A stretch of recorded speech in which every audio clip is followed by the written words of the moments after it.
myself. So I'm Hold on. Okay. All right. Welcome, one and all, to yet another episode of Wick TV. It's a cross-ideological space where we come together to talk about issues both political and cultural, from the silly to the serious. And gang, have we got a show for you and a guest list to boot? Today, we're going to be talking about the UK banning Cenk and Hasan, and whether or not we as liberals should support that decision or be against that decision. What should we do? How should we handle this? We got a great cast of characters to talk about it, and I'm going to give the mic first to Mr. ReasonRiffs. Tell us who you are, what you do, why we should listen to you, and what are your thoughts. Go ahead, please.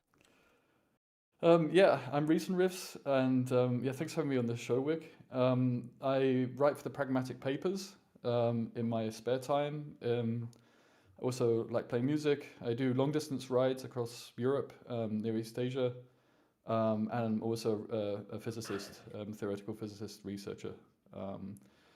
Yeah, my position with regards to this is maybe a little bit of a unique one or a nuanced one. I'm probably going to please nobody in this regard. But I find Hasan quite a threat. I don't like his politics. He's a populist. But I think the ban is more damaging than it is good. So I'm not arguing that Hasan is harmless. I'm not saying either that the state can't exclude foreign nationals. But I think, yeah, the measure is actually not reducing danger, it increases it. It increases the narrative of victimhood on his part. And yeah, a figure thrives by saying elites suppress dissident dissent, and yeah, I just think that this is Yeah. one case where he's just going to feed off this. So, Okay, well, yeah. thank you for being here. Excited to have you, and we'll see how it goes. Next up, a bit of a last-minute fill-in, so give her some grace.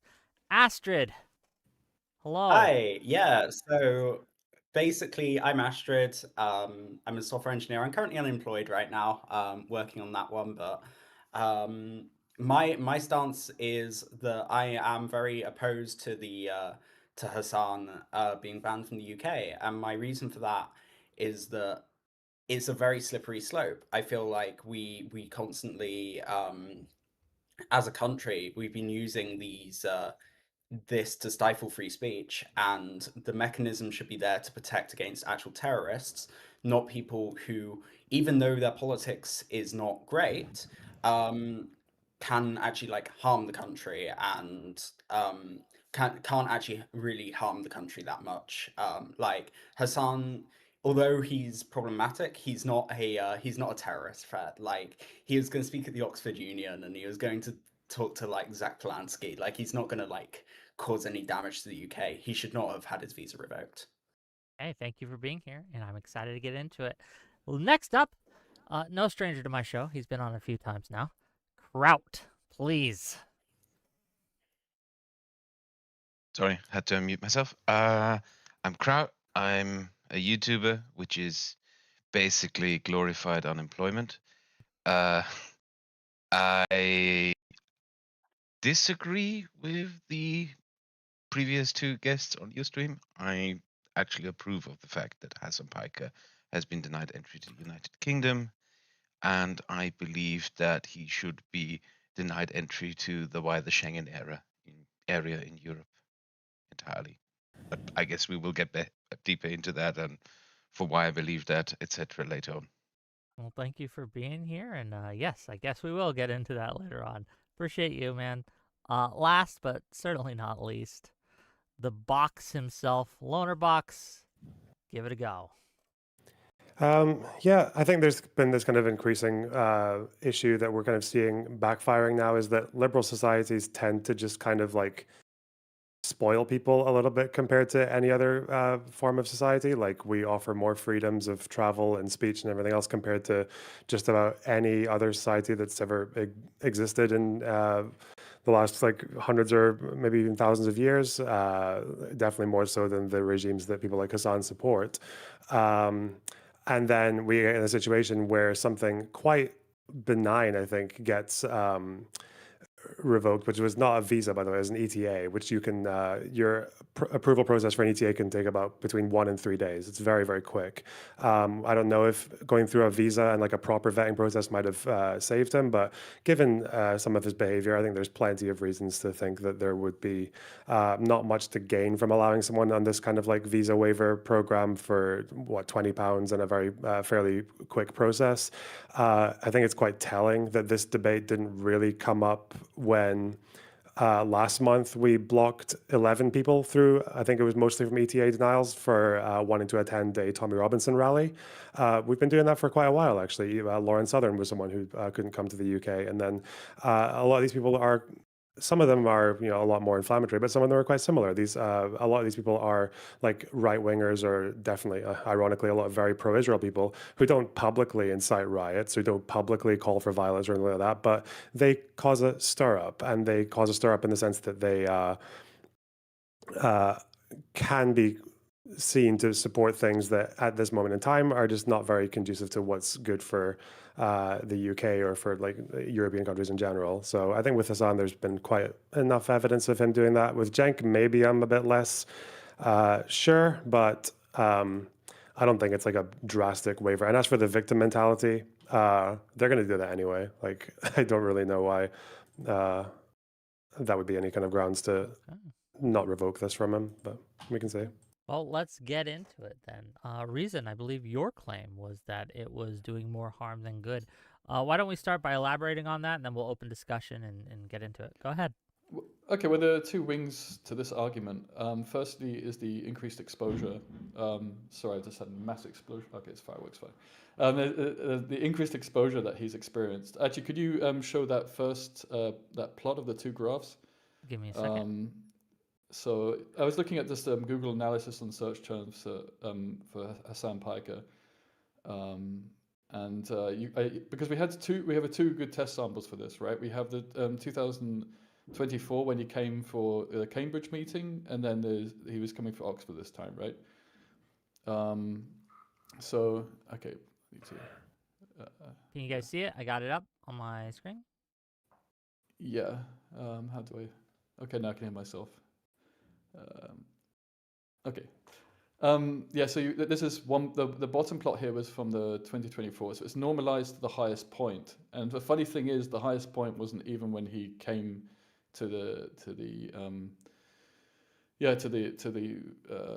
union. I think it was the Oxford Union, right, the first one, or Cambridge Union.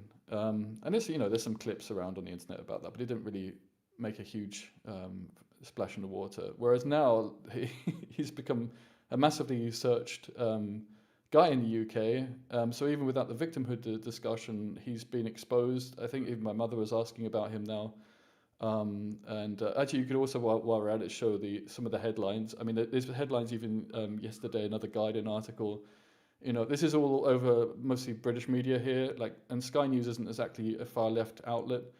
So he's got this massive exposure as a result of this ban. So it's not even a case, even if you don't acknowledge, which I think is debatable, the victimhood side of things, his exposure is exploded in the UK. And I just simply don't think that's a very good thing. A lot of even the centre-right newspapers, they're portraying it in a sense that he's been somewhat hard done by, and the far right are also portraying this as even more evidence of a fascistic state. And let me be clear about this. I don't think that the state should take no measures, right? And I do think it's a very concerning problem. I think Loner and myself actually agree on this. We shouldn't. I like what you said. I agree that we've been spoilt with our liberalism in this very idealistic manner, and there are some measures that now need to be taken, pragmatic measures. I just don't think these measures are effective when you're going after these individuals. So they're the two ways. The victimhood thing we can discuss maybe later, because that's another issue. But it's hard to deny that the massive exposure he's got has then given him a bigger audience. Okay, well, yeah, one question. Whose fault is that? Whose fault is it that we do this for people all the time. It's only when it happens. It actually very rarely happens to people on the left. And now that it does, all of these. But I actually argue that this is also the same thing as like liberalism, just kind of like bending over backwards to people who exploit our values against us. We know that Hasan doesn't give a fuck about authoritarian regimes denying people's free speech, as is defending a Chinese police officer searching him in Tiananmen Square to make sure he's not making fun of Chairman Mao on his phone, right? So we know that he doesn't care about any of that. But now suddenly all these liberal outlets are like, oh, what about the free speech of people like Hasan and Cenk? Well, no one was. I don't recall the press lighting any candles for Ezra Levant or for Avi Yemeni or for But I don't agree even with the Valentina outlets. Gomez like last month either. So I mean, I don't agree with these outlets. It's just it was inevitable this was going to happen. It's just about being realistic about what these measures take. I mean, I know you fight against being too idealistic in politics, right? But this is again one of these things of like, ideally this would have no effect and he would just go back to his little cave in California. But this isn't reality. That the reality is he's going to get this kind of exposure, and it's going to be portrayed this way. And the victimhood thing is a well-studied thing in popularism. He's going to utilize this, and let me ask you a question, Lauren. If he was coming over to the UK and he was banned from an audience of, say, 5,000 people, but he was allowed to go to an audience of 100,000 people, would you be okay with that? If you could only ban him from 5,000 people, but you couldn't ban him for 100,000 people. wait, you ban him from 5,000 people, but because you've banned him from 5,000 people, he goes to 100,000 people. Let's just say that's the only thing you could do legally for one reason or another. Would you implement that ban if he was still able to go to the 100,000 people rally? Wait, if he was still able to, wait, so Yeah. you're saying that you could, but you can still, so he's going to do that anyway, even if you don't you ban him? couldn't, for some reason, legal reason, you simply couldn't do that. Within the remit of the law at that point, you could ban him from the 5,000 people, 500 people, whatever, but the 100,000 people you couldn't ban him from. Would you at least ban him from the 5,000 people rally? Like, I don't really know how that hypothetical maps onto anything here. Like, in the same country, I'm guessing? Well, yeah, Or- in the same in the same country. Yeah, for sure. Okay, Yeah. I honestly don't know, but maybe you can tell me what the purpose of that hypothetical is in relation Well, to this. because he's online every day, right? And he gets massive exposure every day. It's far greater than any exposure he was going to get just being doing an in-person talk in the UK. And having this frankly tokenistic ban, it's just given him this victimization clout. And it's frustrating for me to see because I don't want to see his politics, frankly, anywhere near the British media. I don't want to see him influencing young people and radicalizing them. And I say radical, and I do mean that. And when I say radical, I mean it's an us versus them. It's just typical populist rhetoric. And it stops people from being able to think critically in politics, from acknowledging that they might be wrong, like we should all be doing in this debate at some point, right? We can all, if we can admit that, that's a really healthy thing. And populism kills that. So I don't want his influence. And his influence is far greater online than it is through these offline meetings, and he's Yes, now so going to be able to take people in more easily because if I was young, I could easily Land the myself, plane. I could so imagine. we can, get some responses. Yeah, I can imagine it'd be easier for him now to go, look, I'm a victim, and that will work with a lot of impressionable people, and it's going to be hard to pull them back from that position once they've gone, and they're the people we need to appeal to as moderates. Yeah, so this is you're kind of doing something that I'm noticing a lot in the political discourse, and it is really yeah, it bugs me because you're saying that like it was inevitable that the press, the mostly liberal press that you showed links of, by the way, would just say, oh, what is this not really contrary to our own liberal values that we so cherish? Even though we disagree with this person, we should fight for his right to come to the country and say what he wants to say. Like to me, I don't think that should be inevitable. I think that is pointing to part of the, like you said, like the reality of it is that lots of the liberal center left are just allowing to bend over backwards for these people rather than joining into the cry of explaining like why something this might be okay. So I would rather that. I don't think that innately means that the revoking his ETA was wrong. I think that means that as well as revoking the ETA, I think people who are on the liberal center left or even the Home Office themselves could have come out and said something like, why would we call this a free speech issue? It's an ETA. Second of all, this guy literally celebrates and supports groups like Palestine Action as they were attacking an RAF base and vandalizing equipment. Like the guy is saying, I want to support a group that is attacking the British military. 3 groups that have attacked the British military. He supports the Houthis, who've attacked British positions. He supports Iran, who have attacked British positions, and he attacks Palestine Action, who attacked the RAF bases.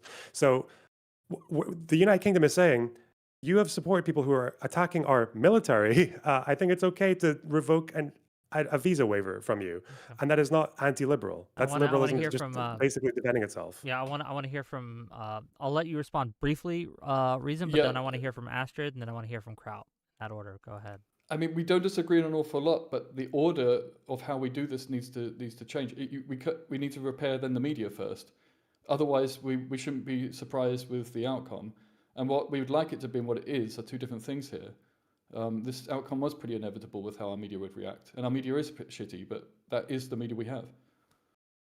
So if the Home Office had published an explanation that was roughly similar to mine, would you be more in favor of it? Or if I could predict that our media would portray it in the right light, that there would be clips of him interviewing a Houthi rebel and glazing him and making a point about who this man actually is, yeah, I would probably have favored it.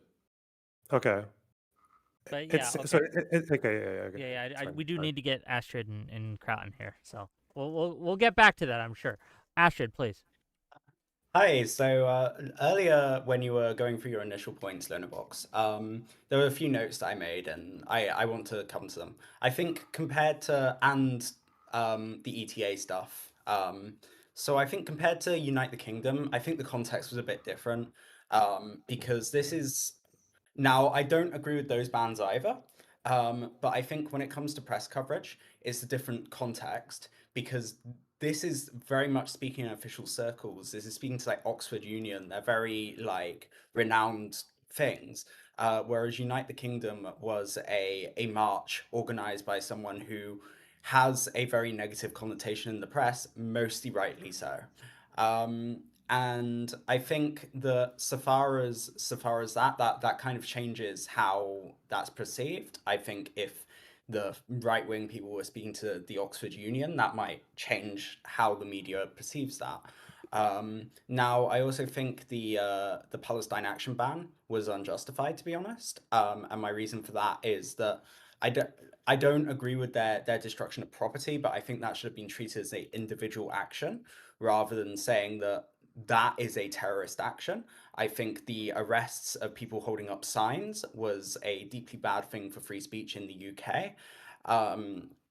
And I will say as well, with the ETA being revoked, that's clearly an attack on free speech because it was so near the event that it's like the point of that is to like block any route for them. Like once that happens, the person rightfully believes they can come into the UK and then they get it revoked, and then at that point they've got to apply for a visa, and like they can't do that in time. So it was intentionally done very close to the timing. And Hasan, yeah, he should be tried in the US for his crimes.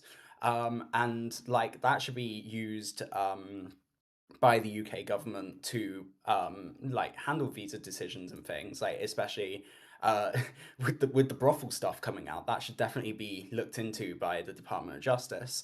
And especially like the terrorist stuff, that should also be looked into by the Department of Justice. But I think kind of preempting what the Department of Justice would believe about those sorts of things is not a good way to run our country. You can respond if you like. Yeah, so you can correct me if I'm wrong. Did the Palestine Action leadership, did they also the ETA technicality? I'm probably thinking you're more likely right than not. You can apply for a visa expedited for like in about 24 hours. If you just have to pay a fee of like I think it's like $1,000 or pounds. But yeah, maybe they did time it so that they didn't want him to An apply for a visa expedited as well. super chat for $2 says, Loner, you're handsome. Good game. You win. Okay, thank you. Anyway. Nice. As for Palestine Action, did their leadership did they just refuse to condemn the attacks on the RAF bases or on the warehouse, or did they not support it? I forget. I think they refuse to condemn it, but I don't think it's like I don't think that's how we should judge a terrorist group. Oh, so not about a terrorist group, but I mean like a group that is condoning again, it's pretty serious criminal action to attack a military base. Sure. Yeah, no, I'm not denying that, and I think the individuals should be punished, but I think terrorist to me carries a significant thing, and I would say Hassan has actually supported terrorist groups. However, I would say terrorist is a very specific label because it's referring to me at least. I take it as someone who's causing like individual harm. I really hate the label or like harm to individuals. I really hate the label being applied to just government property being damaged. I think it really undermines the label. I think the idea that in the eyes of British law, Palestine action is treated the same as ISIS is a really bad thing. No, I agree with that part. Like, I don't know exactly why they went for doing that to Palestine Action, but is your position similar to ReasonRiffs in the sense that, like, if the Home Office had come out with a more detailed explanation to why they didn't want Hassan in the UK, and also if the press was willing to do the same thing and to say like, oh well, the Home Office is saying it's because he literally breaks guidelines, like he crosses like several criteria in the guidelines for the Home Office that was published only last year, right? Like he is associated with terrorists, or at least that kid who he thought was a Houthi when he interviewed him, and he supported violent actions like attacking the RAF bases. So like, would you hold the same position? Like, if there was a more cohesive reasoning published for why they gave this grounds for refusal, or would you still oppose it? I think I would support it if there was a very, very deep reason. But it feels weird that it was only like 24 hours before in that case. They know who he is, and they would have known what he said on stream. And so it feels weird that it was just before rather than like when he initially applied for the ETA, because they already run checks. Like they would have him in some sort of database at that point. So Yeah. I Well, you don't said believe deep anything he reason. said before. Yeah, sorry. When you said deep reason, though, do you think that's not a deep enough reason, though? Like, so if the Home Office just said this guy supports attacks on like our military, what the fuck?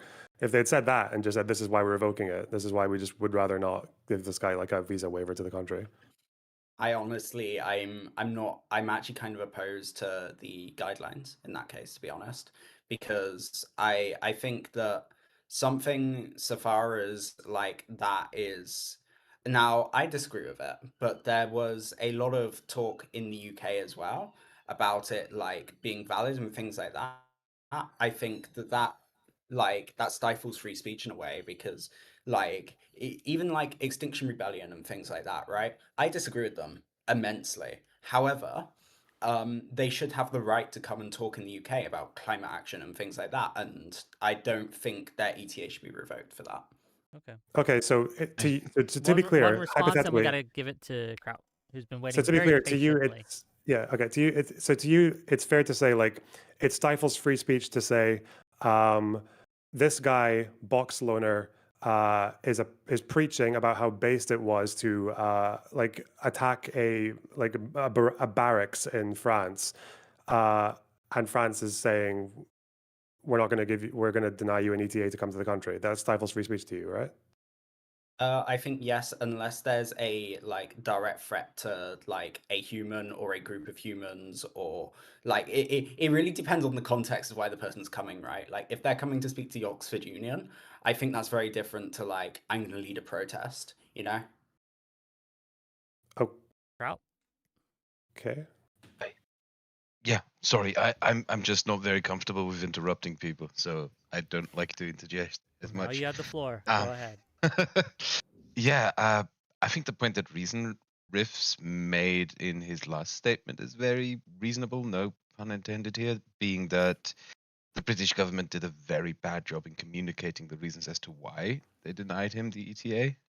And I believe it would have been a far, far better move as well by the British government to lay out sort of the reasons in a bit more detail. And in that regard, I would like to point out as most people here probably already know, the RAF base, which was vandalized by Palestine Action, happened to be the aircraft that were vandalized happened to be aircraft that had absolutely zero connection to anything in the Middle East. These were aircraft that were used to supply Ascension Island and the Falklands, and the British military presence in Estonia, which guards against Russia. And there have been numerous incidents like these types where Palestine activists, not just in the UK, one of the bigger ones was in Brussels, not in Brussels, sorry, in Belgium, I wanted to say, where 2 years ago, I believe, could be wrong, 2 years, I think, Palestine activists stormed an arms factory and destroyed €1 million worth of military equipment that was intended for Ukraine.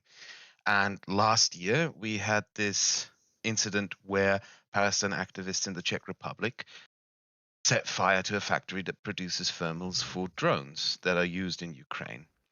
And the great thing, well, not really great thing, the very insightful thing about that particular arson attack in the Czech Republic is I was able to look up the Instagram accounts and the social media of the people who did that attack. And guess what? They were Hasan Piker fans. I believe that something like that, even though it is not direct evidence, it is an indicator that he is in fact very fucking damaging.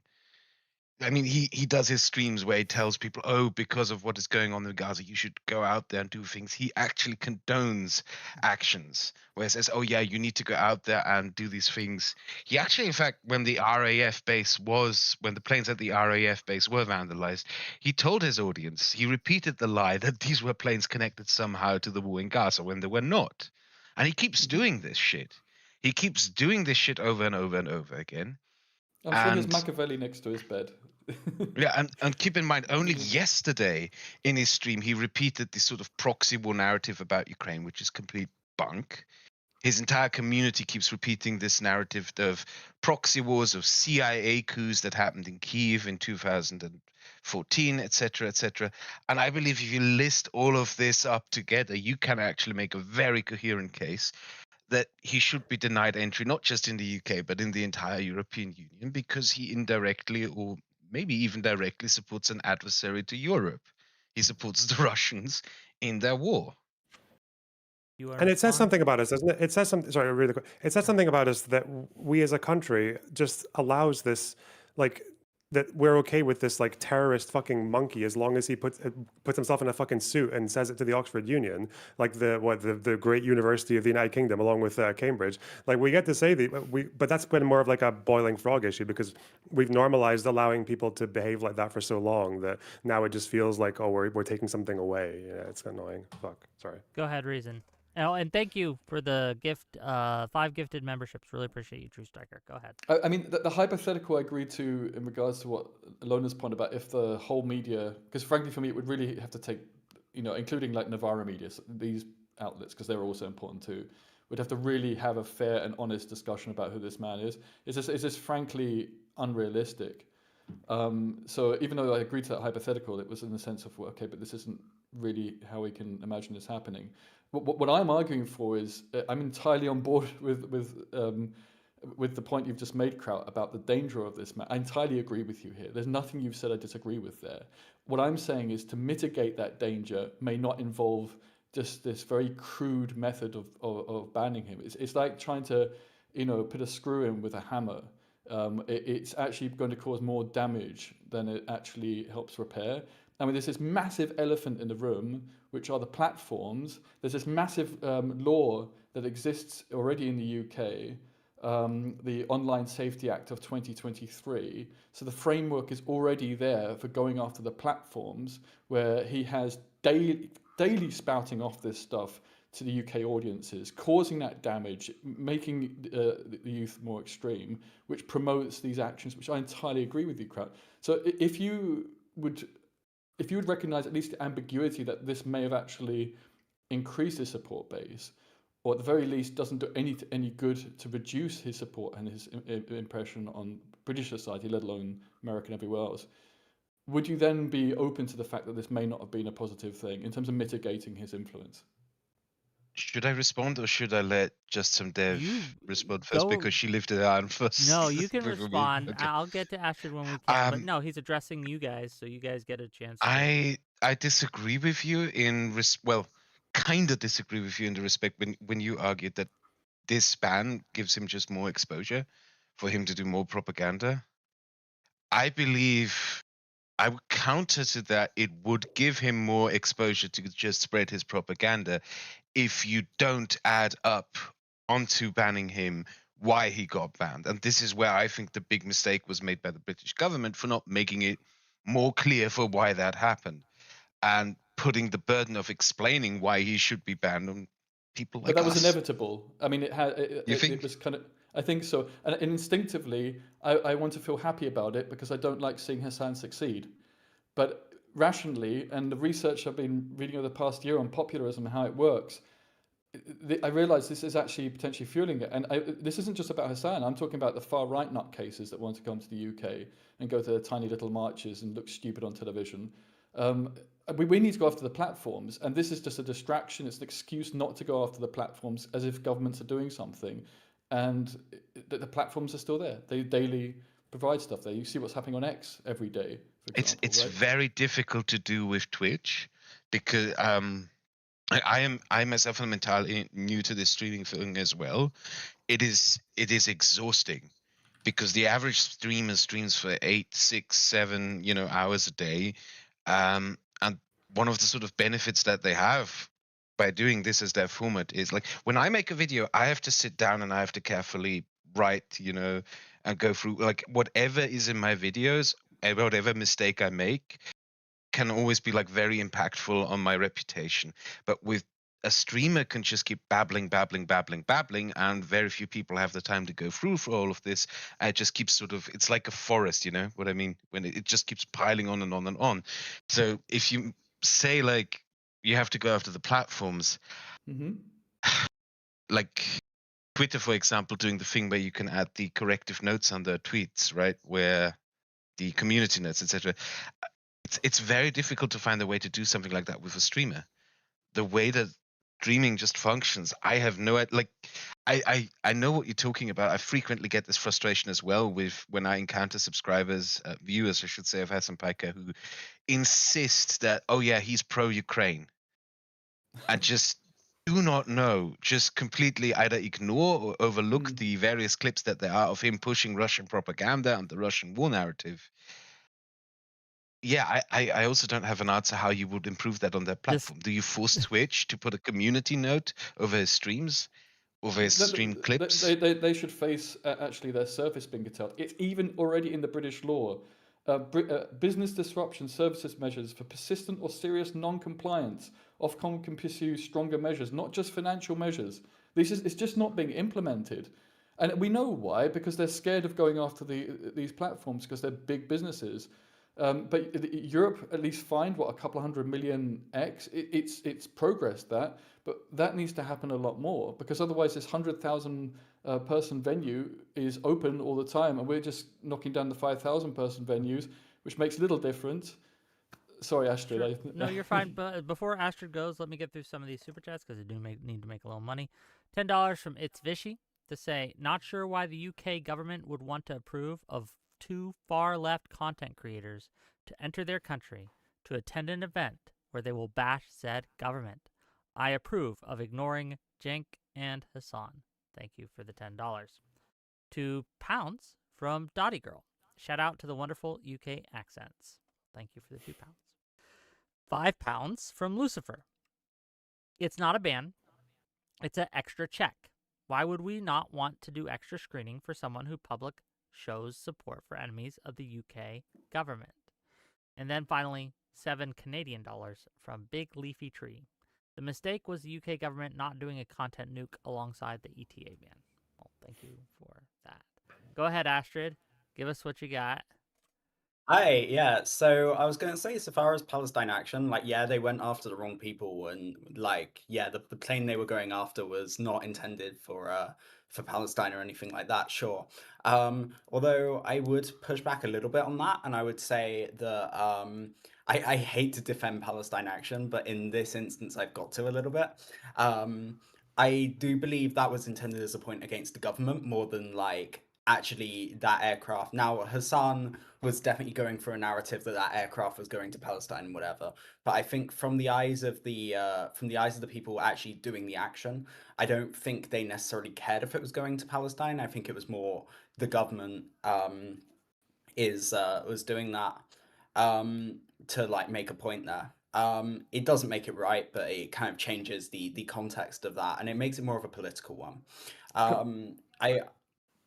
I just I wanted to was say also gonna. Sorry, I carry do on. not believe that these Palestine Action and all these other groups, because the one in Belgium was not Palestine Action, the one in the Czech Republic wasn't either. I do not believe that they deliberately go out of their way to target, things that are unrelated to Gaza and Palestine. A lot of because it happened too often to be a coincidence, right? That Palestine activists target things that go to Ukraine. I personally believe that it's probably that there are some Russians who feed disinformation into these groups, and these groups are Possibly. too stupid to realize it. I just wanted to add that in, and I'll mute I, myself again and let you The finish. the problem, sorry, Sorry. just one quick thing. I'm pretty sure that a Palestine Action, either I think it was a spokesperson or one of the protesters said that these RAF planes were refueling like IDF jets or something, which they don't do. I don't think there's any evidence that the RAF refuels IDF I'm sure planes. some people say that. Yeah. I'm sure some people say that, but I don't think. I think that like as well when it comes like the UK, if you're attacking like military aircraft and things like that, I think because of our like quite heavy support for Ukraine, at least as things stand right now, I think that if you attack a military aircraft, there's a pretty good chance you're going to attack a Ukrainian one. And I don't think that's necessarily like that's because I mean, I think that rather it was like one that was going to Israel, but I don't think that like I don't think they I think they were happy that it was a attack against the British military. This was sorry. Here's the quote from it's on the BBC. It's from it was from a spokesperson for Palestine Action. They said, despite publicly condemning the Israeli government, Britain continues to send military cargo, fly spy planes over Gaza, and refuel U.S. and Israeli fighter jets. I think two of those three claims are completely false. But yeah. I mean, yeah, sure, but like that's not saying that that jet they attacked is going to Israel, right?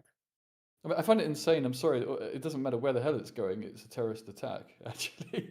So, I think they've gone too far, and then maybe there needs to be like terrorist light and terrorist heavy to differentiate between them and say Hamas, which is a fully fledged terrorist organization. But Wait, is it a terrorist attack, or is it just it's a regular old military attack, isn't it? Like going after an RAF base. Criminal damage. It's just it's regular old war. They're just going to war with the United Kingdom, bro. Well, okay, we'll go to war with them. Okay, let's see how that turns out for them.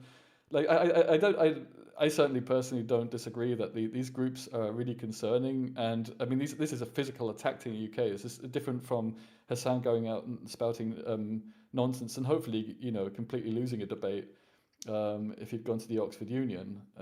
So I think it's a little bit off track there as to the two different issues. But I think the point that Kraut made before is an important one. I entirely agree that it's the kind of rhetoric that Hasan, he's a gateway drug to these actions, that his kind of rhetoric is feeding into a worldview that supports that where people end up going and doing these extreme actions. And this is why I'm also concerned. And I hope I'm wrong. I hope this has been really, really good and Hasan loses support and this extremism, which frankly, I'm sorry, is feeding into the Green Party now in the UK as well.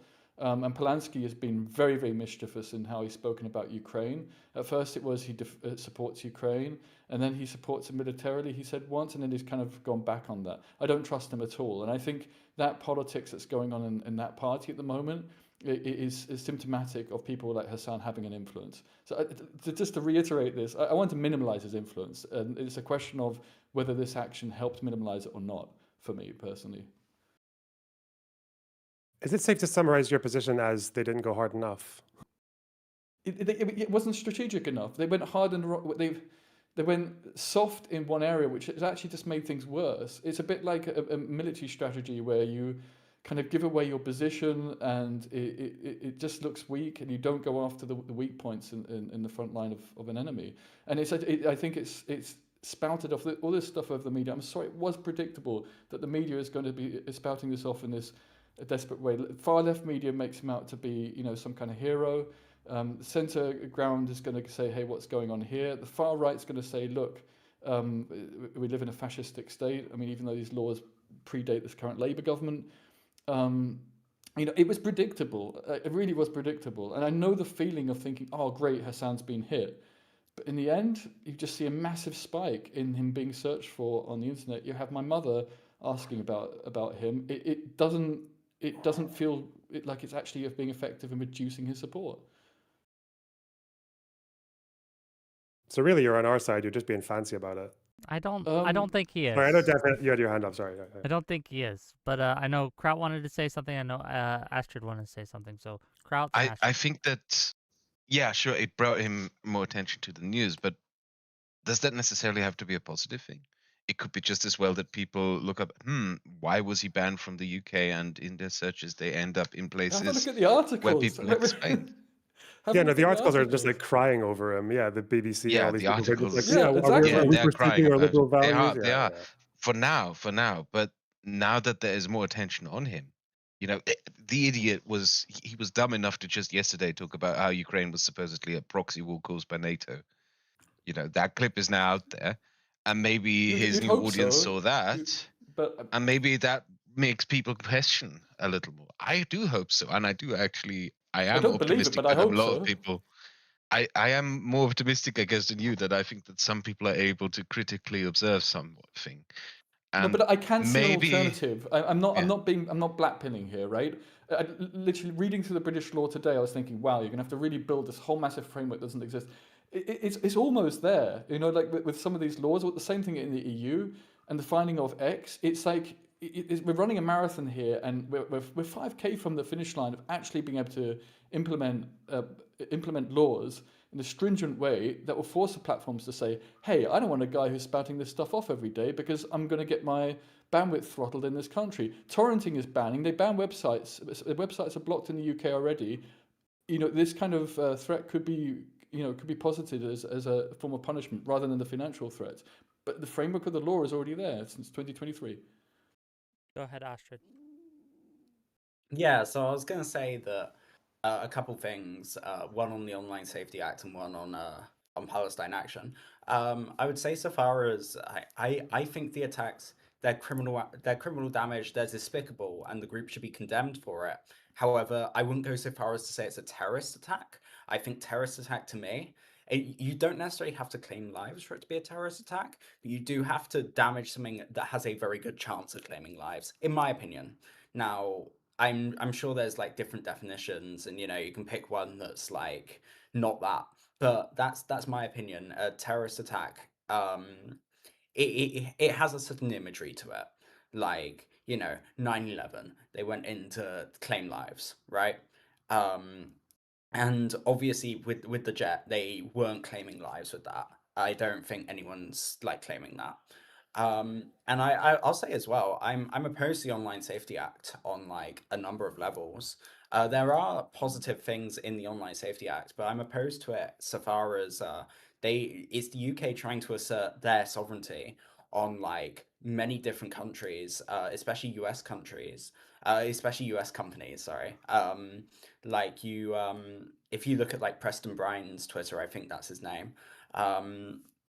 He's currently defending 4chan and Kiwi Farms. Now, I'm not particularly happy with those two entities, right? But I don't believe that they should, after they block the UK, they should be attacked by the UK government. I don't think that's how that should work. Actually, as well, I'll add on so far as like the Green Party, I think that there's a lot of very scary stuff that's happening within the Green Party right now. However, I will say that I think that on some issues, I can fully see why people like. I was for a while like a paid up member to the Green Party, and the reason for that is they're the only party that's defending like trans rights right now. I know it's a very different topic, but they're like that's the state of things, right? There are certain things that the Green Party is the only party defending right now. I guess the question I have for Lonerbox and Kraut, right, and to Reason's point here, this doesn't seem to be working. This strategy doesn't seem to work, and at least the evidence that I've seen, it seems to be counter-effective. So why advocate for continuing a strategy that is failing? I guess is my question. Oh no, you go first. I mean, I'm actually going to probably agree a lot with what ReasonRiff was saying. It sounds like it's not working, but it's not working for the fact that this is kind of like it's like a fucking kid's getting like bullied in school, and then someone saying you got to stand up to him, and like maybe the next time he like attacks you, like you should like hit back because it might like you've actually got a chance of like stopping them coming back at you, and then the little kid takes that advice and just sort of pokes the bully in the eye, then runs into the corner and then sits in the fucking fetal position and just begs for mercy. Like it's like the response that people have had to this kind of thing is like what it at least signifies is that people are starting to realize that there is actually an issue here. That a lot of like center left liberals have just kind of looked at this far left tanky thing, and if they haven't already completely embraced it and just are trying to sort of like go there because there's a new and exciting young online populist crowd, otherwise they're just kind of like tolerating it. They're just looking at it and just thinking it's not really a big deal. Like I understand that the Cold War is long past, and I understand that it's very fucking, it's still like a kind of stain on our countries that like in the United States and the United Kingdom that we went to Iraq and Afghanistan and just left them a complete fucking military failures basically.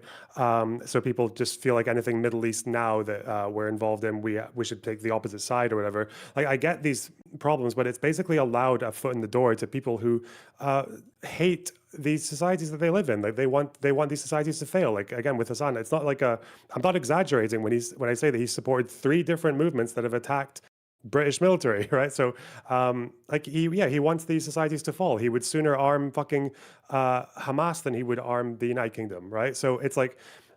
But there's just a problem here where, but that just to me says that it's not going enough. People aren't recognizing or emphasizing enough how much of a problem people who think like this are, as well as like. Speaking about Ukraine earlier, Hasan's to this day, like people say he opposes the invasion of Ukraine. Like, no, he doesn't. He only opposes some of the invasion of Ukraine. He supports the annexation of Crimea. To this day, he still stands by that it was a justifiable act by the Russian government because there are Russians living there. I wonder how. But like,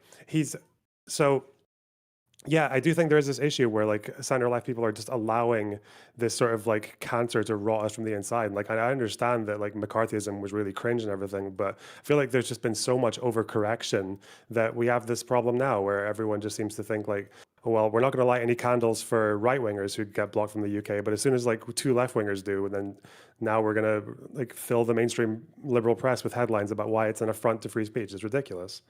I mean, to build on your analogy, it's that's how I feel. What I feel has happened. You've poked this big bully, and he's much bigger than you in the eye. Run away and put yourself in a terrible situation where he's probably going to be even more aggressive as a result.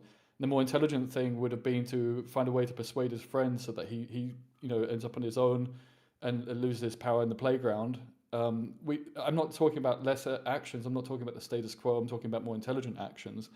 And ones that don't lead, and I'm sorry, the victimization thing is a really, really important factor here, that they're left without being able to point directly a finger at the measures that are taken against them because they're often indirect. And I'm talking about the same thing with Farage as well, and the other extremists out there, that you need to be clever about how you basically don't cooperate with them because it is a kind of a tit-for-tat strategy.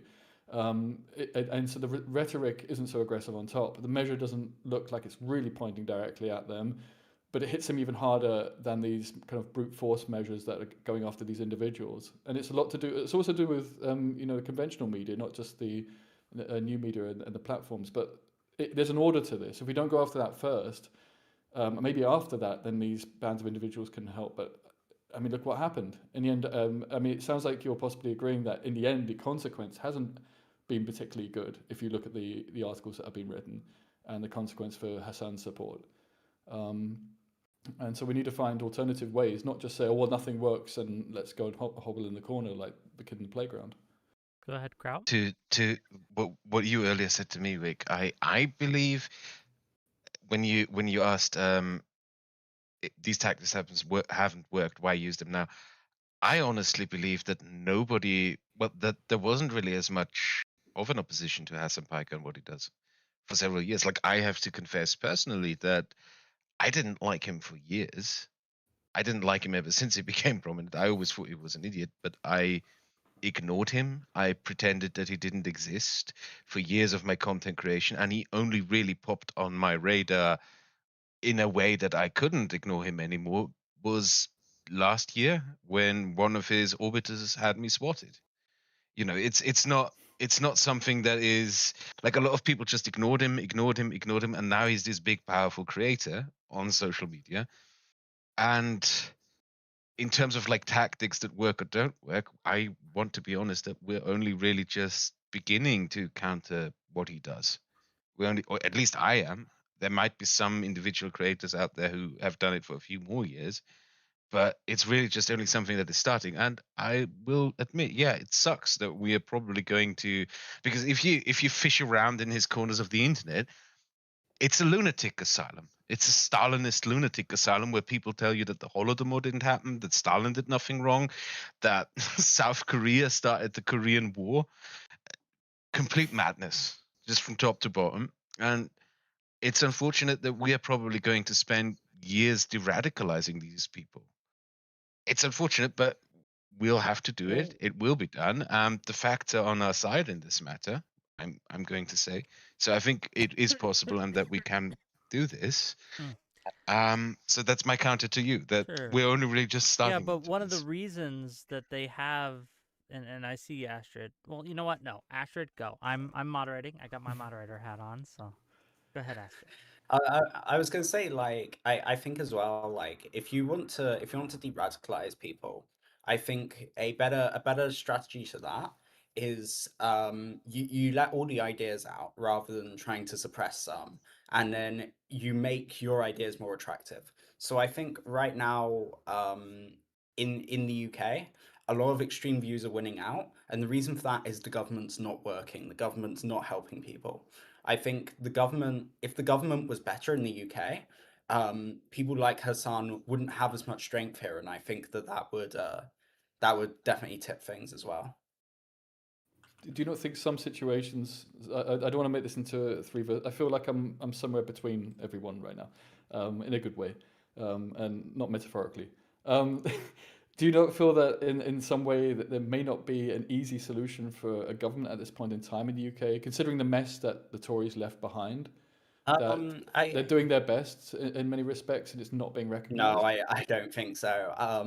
Now I'm coming at this as someone who is currently trying to get emergency housing actually in the UK, Okay. and I'll say that from my experience, the council, everything's a huge bureaucracy, and everything needs strong evidence, and there's some things you just can't get strong evidence for, and then it's like, oh, sorry, I think this, but the computer says no, kind of thing. And there's a lot of things like that, and I genuinely, like, even outside of me, I think that that's something that is affecting everyone. Everything's so bureaucratic, and I think that there's certain things where if you let people, now there's going to be some abuse and you need some caps on that, but if you let, like, I don't know, very high up people within like councils or like government and things like that, if you let them be like, no, I'm going to override that in your case, I think that for a lot of people that would solve so many problems. I think that, yeah, that's where we're at as a country. It's just everything's a checkbox and it's just creating so many problems. I think that's a fault of Labour's making. You don't think it's just a hangover from the Tory government, and it's just a question of they've got a big long list of things to solve and very little money to No, solve it not with. really. I think that well, yeah, but that's the thing, right? Is a chicken and egg problem. Um, they have very little money to solve it with because they're not dealing with the problem. So if they actually like dealt with the problem, they would have far more money to deal with things like this because they wouldn't need to spend all the money. Because like when you like, especially like with housing or something like that, like there's downstream effects from not giving people housing, and like the government just ignores that, right? So Um, I guess I don't feel that the U as an American, so keep that in mind. I don't think that the UK is combating its radicalism very well. These laws that you have in place, these measures that you've taken, don't seem to have worked, and in fact might have had the opposite effect. But this is just from an outside observer. I'm not going to die on any hills here. no, I can't agree. just But because I think I I was just going to think say, it the it's sorry. just to clarify your point, Astrid, because I think it's actually quite a good one, or at least it's an argument that needs to be looked at more closely. But of course, radicalization can happen more easily in an environment in which you have greater inequality. So and actually, I've seen a study on this which coincides with what you're saying. So dealing with poorer communities is a good way to de-radicalize those communities. So actually, it's again about other measures, not directly faced at just suppressing, these horrible ideas, but actually making people less susceptible in the first place. I think it's actually a really important point, and a lot more effective than banning Hassan from talking the Oxford Union and then having the media I do disagree it. with that. go I ahead. disagree with Come that a on. lot because the idea that sort of communal dysfunction and poverty mainly attracts like people who suffer from this, like poorer people, into becoming more radicalized in terms of politics. Everything that I've ever read about the rise of fascistic regimes, communist regimes points to the opposite. Right now, I'm deep into reading about Hungary and how the Horthy regime came to be, and how the Nazis eventually did a coup and with the help of the Germans, and took over Hungary in 1944. That was the single most bourgeois movement you could think of. There was nothing working class or poor about it.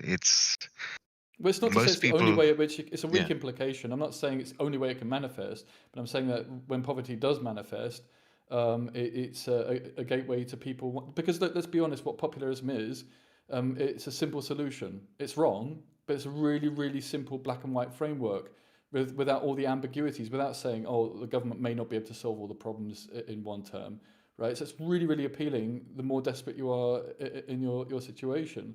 And I'm also not saying that's the only measure that needs to take place. And I think this is maybe where certainly I and Lona are agreeing that there needs to be a little bit more confidence in some measures. And I'm not being idealistic about freedom of speech by any stretch. We need to. This isn't working, and even solving the poverty issue in the UK or the squeeze on poorer families. That alone also wouldn't be enough. But it is part of a package that would deal with it. Whether the Labour government right now has the money to, I think some taxes are too low. I don't think your But that's country will another be issue. fixed until you reverse Brexit. So I'm in that camp.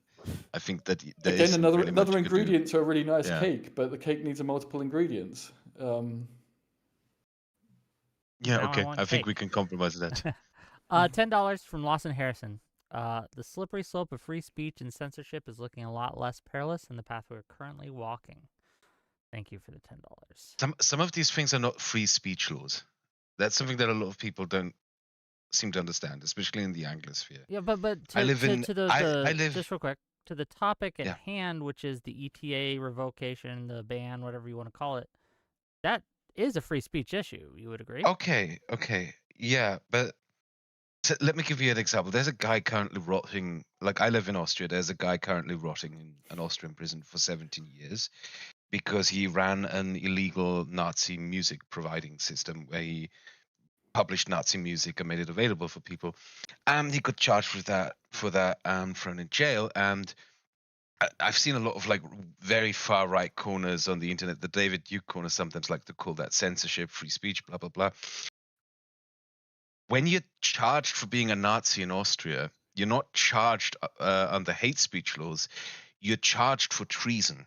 That's why the sentence is 15 to 25 years, because according to law in Austria, being a Nazi is treason. that's why it's so harsh. And treason is not necessarily a speech thing. And when I look at this issue in particular with like how Hasan keeps pushing Russian propaganda, it's not as much of a speech issue to me as it is him aiding and abetting a foreign adversary, an enemy of Europe, someone who is at war with us, quite frankly. So, given that you Um, think that, do you think he's a if that is your position, that he is aiding and abetting an enemy to the European Union and to England and to Britain or whatever, is he a target? Is he a valid war target? not yet. What Not would he yet. need to do to become one? Travel to Russian occupied Ukraine. Just travel to there's it? So yeah. Well, to have got there in the first place, you'd have to have some pretty There's horrendous links. There's a more. What's the name of the former Manosphere YouTuber who went to Russia? Graham Phillips. Do you guys know of Graham Phillips? Coach Red Pill, is that the guy? No. Graham Phillips. I don't know this It's one not. then. Graham Phillips was a former British. He's a British citizen. He's a former Manosphere YouTuber. He went to Russia. He did vlogs about prostitutes. I'm not even kidding. And he decided to become a Russian propagandist when the war broke out. He spent his time in Donbass talking about how great the Russians are, how they're liberating places. And one thing he did that really fucked him was, which Hasan has not done anything that extreme so far. He hasn't been to the Donbass. He hasn't been to any occupied regions.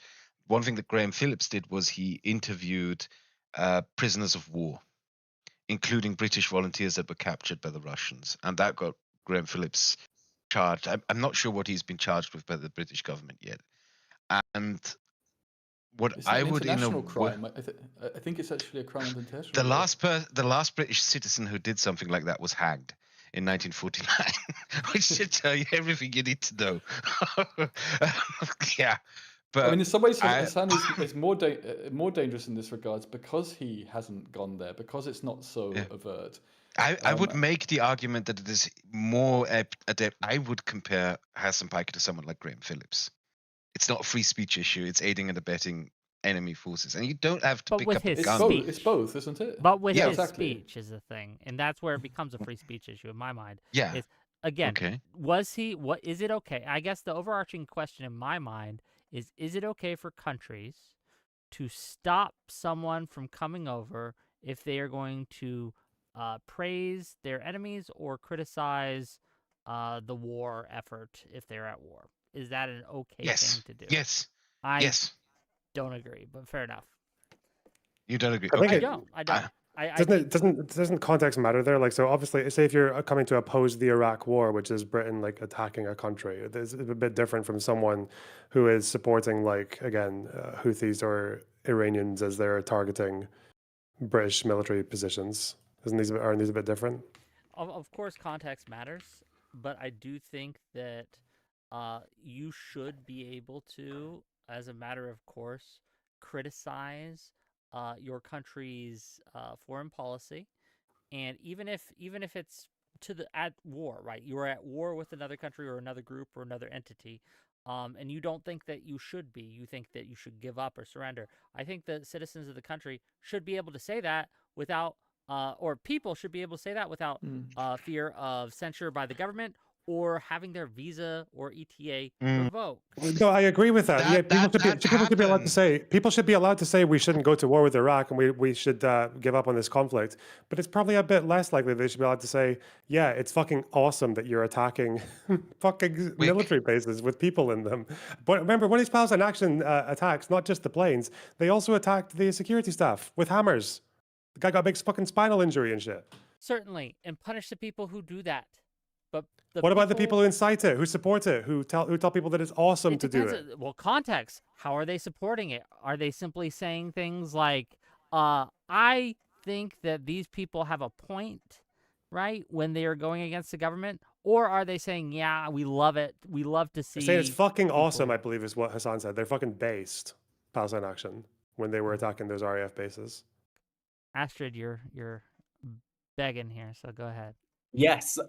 So I think there's 2 points there. Number one, the attack with the hammers was not well, I hate that I'm in the position constantly where I have to defend Palestine action, but here we are.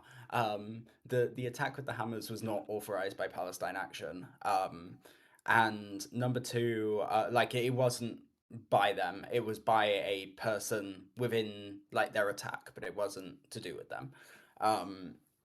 And I think like number two, fuck, I forgot my. It, sorry, can you run past the second part again? Which one? I don't know. Anyway, Oh, okay. thank it. Yeah, If you get it, if it comes yeah, back to you, let it yeah. come back. But I want to hear from Reason, Kraut, and all the rest too. Well, I mean, I would say I'm certainly not. You know, I understand where you're coming from, Wick. I mean, it is, if you don't mind me I'll saying, take a you all slightly on, but go ahead. an American perspective. Mhm. And I do feel like when you look at the American Constitution, you know, there are definitely a few amendments that are needed. It's written in a very different time because the kind of influence individuals can have. Because I am concerned by even these individual influences is just immense in comparison with the time in which it was written. So, and I think even in what you're saying, that there are these ambiguous cases about, okay, but what exactly they're saying it, where are they saying it? So you're already at the point in which you're not, you know, it's not a free speech utopia anymore. There needs to be some constraint. You're admitting to that, right? I mean, obviously, there are certain things that deserve censorship. If you're going out, giving away locations of troops and things like that, and saying you Okay, should yeah. target this place, this place, this place specifically, they are weak. There's the fence on the south side is weak, and you can cut through it with like, okay, I get you, right? But if you Mhm. see something happen and you say, wow, I like that it happened, even if it was an attack on someone's country, I don't necessarily think that you should lose your right to travel, incidental travel. And this is to go to a debate, right? To go to a debate. They took it away and stopped him from He that. wasn't going I to debate fundamentally oppose anyone. that. But He go ahead, wasn't Kraut. going to debate Yell at me. anyone. Go ahead. He wasn't going to debate anyone. That's something that I wanted to He was put going to the speak first at time. a Oxford, the Yeah, he was Oxford going to give a Institute, correct? speech. He was going to give a speech And at the that's Oxford Union. Oxford The Union last time have he went, he also questions. just gave a speech Oxford with Unions have questions questions, from an and yeah, audience largely which turns sympathetic into to him. debate. Yeah. No, that's not true. Oxford He Union is wasn't quite going. Let's be very honest about this. He wasn't going to debate anyone. It wasn't one of those the Oxford Union debates that everyone watches where two people have opposing arguments. That's not what he was going to do. Yeah, I don't He think was it going to was. give a speech. I don't think that's an argument for why it would have been fine for him to go. I just don't And think the overall effect the, in the end. the second thing that I wanted to point out is also he's an American citizen. He's not a British citizen. He's not an EU citizen. There's no visa-free travel for Americans to Europe yet, to Britain yet, and a country can decide to just not let someone in. Yes, Okay, but I it's For still many about suppose the freedom. reason, It's still a like for freedom of example, if the speech. I country think. said I think. we don't want any more Muslims in our country, I would oppose that, even though I do agree that a country has a right to refuse travel to anyone, right? I think the country has a right to refuse travel to its borders. They should have that sovereignty. But the reason you ban someone or the reason you stop their travel, and to the people in my chat saying, oh, he wasn't banned, he just had the ETA revoked. If he had gone to get that visa back, he would have been denied based on the current rules. That's just a fact. I don't know. If, you could argue with me if you like, but that seems to be the case, that if he had applied for the visa, he would not have gotten that visa. It would have been denied. Yeah, sorry, I actually read about Go ahead. this part of the law. There was, if I'm going to get this up, but the way he failed, it would have failed under it's S12, S13. There was some part of the law in which was applied, which would apply for him getting a visa. It was a boilerplate reply in terms of, oh, you can get a visa instead. No, there's no way he could get in to have a public conversation in the UK, ETA or visa. It's irrelevant. And the fact that it was left so late, I mean, it's the point that Asher was making. It's kind of clear to prevent him from coming in. I don't think any of us are really disagreeing about that. And I think it's a bit silly, as I say, that the way in which it was applied, the section of the law, it would also be applicable to someone trying to get in with a normal visa. So he would just not be able to come in. This is also well for Hasan. I agree, like because the more they looked into him, the more they would find reason to not allow him in. With Cenk, it might have been different because Cenk generally, despite being a fucking retard, is quite frequent in condemning violence and condemning terrorist groups and all that. He's still ultimately, even in Israel, he's still a two-stater, right? So yeah, maybe. But this is also assuming that everything they're saying is true, right? Because I think this story broke after Cenk came out and said that he was at the airport and they said, sorry, you're banned from the United Kingdom because you've criticized Israel. Cenk literally said that. So I just want to be this is assuming clear. that he's telling the truth, which he absolutely Yeah. isn't. I just want to be clear. Both of them are lying about the incident. Both Hasan and Cenk are obviously lying about the incident. They aren't being banned simply for being critical of Israel. That's a lie, a bold-faced lie. But even then, I am, of course, going to advocate that people not be banned or restricted in just travel, right? Even to give a speech or a debate because of the positions they hold and what they say. It should be on behavior, what they do. Since Cenk came up, I think it's worth pointing out that Go he's such a colossal moron that when the news broke that he couldn't travel to the UK, the first thing he did was give an interview to Russia Today, which is banned in the UK, which, yeah, very great way to make your point. I mean, that's the kind of measure I really agree with, is banning a channel like Russia Today, and that's why I'm not a, pro free speech, whatever comes. But I do think going after individuals, it just looks like being picky, and that it makes it very easy for them to argue that they're a victim of something, and it's just the bread and butter of populism, and it's what's happening.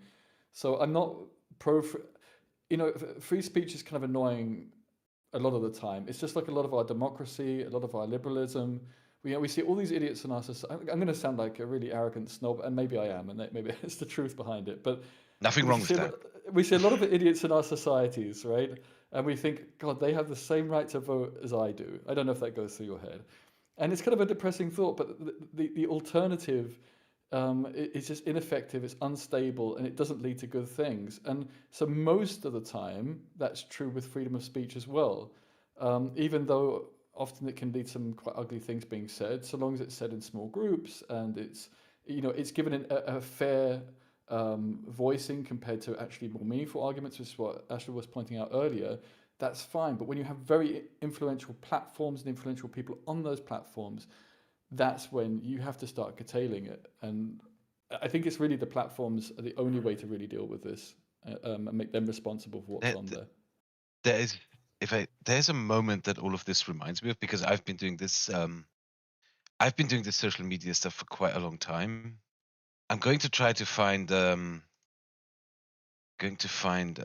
screen cap, a almost 10-year-old screen cap of a tweet. If you could give me that. Yeah. I wonder how many of you... Can I post this in messages here? Oh, well, if you give it, depending on what it is, what are you trying to share? Well, I'll DM it to you then. Yeah, I was going to say, I think there's like a chat for the... I don't have a group chat for this one, sorry. Don't worry. To be clear, gang, and I want to apologize, my booking's been a little cattywampus lately because I've been alternating between doing my political shows where I have conversations like this and fighting people who are trying to dox and SWAT and all these things against me. So, the screen cap I sent you, you don't have to share it because it is quite the big indicting thing. That's it's the Twitter account of Brenton Tarrant, the Australian terrorist who shot up a mosque, murdered, I think it was 70 people. And before he did his terrorist attack, he tweeted out videos by various YouTubers, including Lawrence Southern and Sargon of Akkad. The screen cap I found quickly looking was you Sargon can, of Akkad. if you click watch stream, you can see it on your end. Oh, I did not know he did this. Wait, you said he tweeted out Lawrence Southern as well? I think so, yeah. I have to look for the screen cap. Because I know that she used to always deny that her Great Replacement content had nothing to do with his, right? Like, because she said that, she used to say that her big YouTube video, The Great Replacement, came out after he had made the decision to do the attack, but then she left out that she'd already been talking about Great Replacement a couple of years prior on Rebel Media. Yeah, she was just lying. Yeah. But just to be clear, are you saying that this is? No, it's not comparable entirely, right? It's because very this guy difficult. simply liking a YouTube video and then doing something horrific I don't know if we. Well, I do remember one thing in particular from when the Christchurch terrorist attack happened, Go ahead. which is that it galvanized a lot of people into realizing, oh, this stuff is influence. It's creeping into the real world, and I could talk as someone. I don't want to completely compare it, but I think in particular in sort of my sphere where I like to hang out, which is very involved in supporting Ukraine, the Czech terror attack, where Hasan Piker fan burnt down a factory making thermals for drones in Ukraine. That had that kind of impact, where it was like, shit, this guy's actually riling people up to do things like this, right? There is an influence going in, they're understand. influencing them to doing horrible things. That it's not a direct comparison that I want to make. And I would argue that we're probably at this moment now where more and more people are realizing that someone like Hassan should be more criticized. And I'm not talking about the sort of drama slop shit, right? Mm-hmm. Like the salacious, stupid New York Post article about his sex life. Who gives a damn about that? Like, who gives a damn about his Well, dog? it could bring him down a bit, especially in left wing circles. I actually think. I think That don't article really was give a pretty. fuck. That article was surprisingly good for New York Post. Let's be clear. Okay, Well, that guy is a I fucking think flea. it is Holy really shit. silly. misogyny and animal cruelty. I think they're two things that do chime on the left of politics. So I agree with those prongs of attack. I think I don't know how effective Maybe they are, you but I do. think I don't. I would Here's like my people to know issue. more about his horrible views. I'm hoping that now more people will go out there and be like, this is what he says.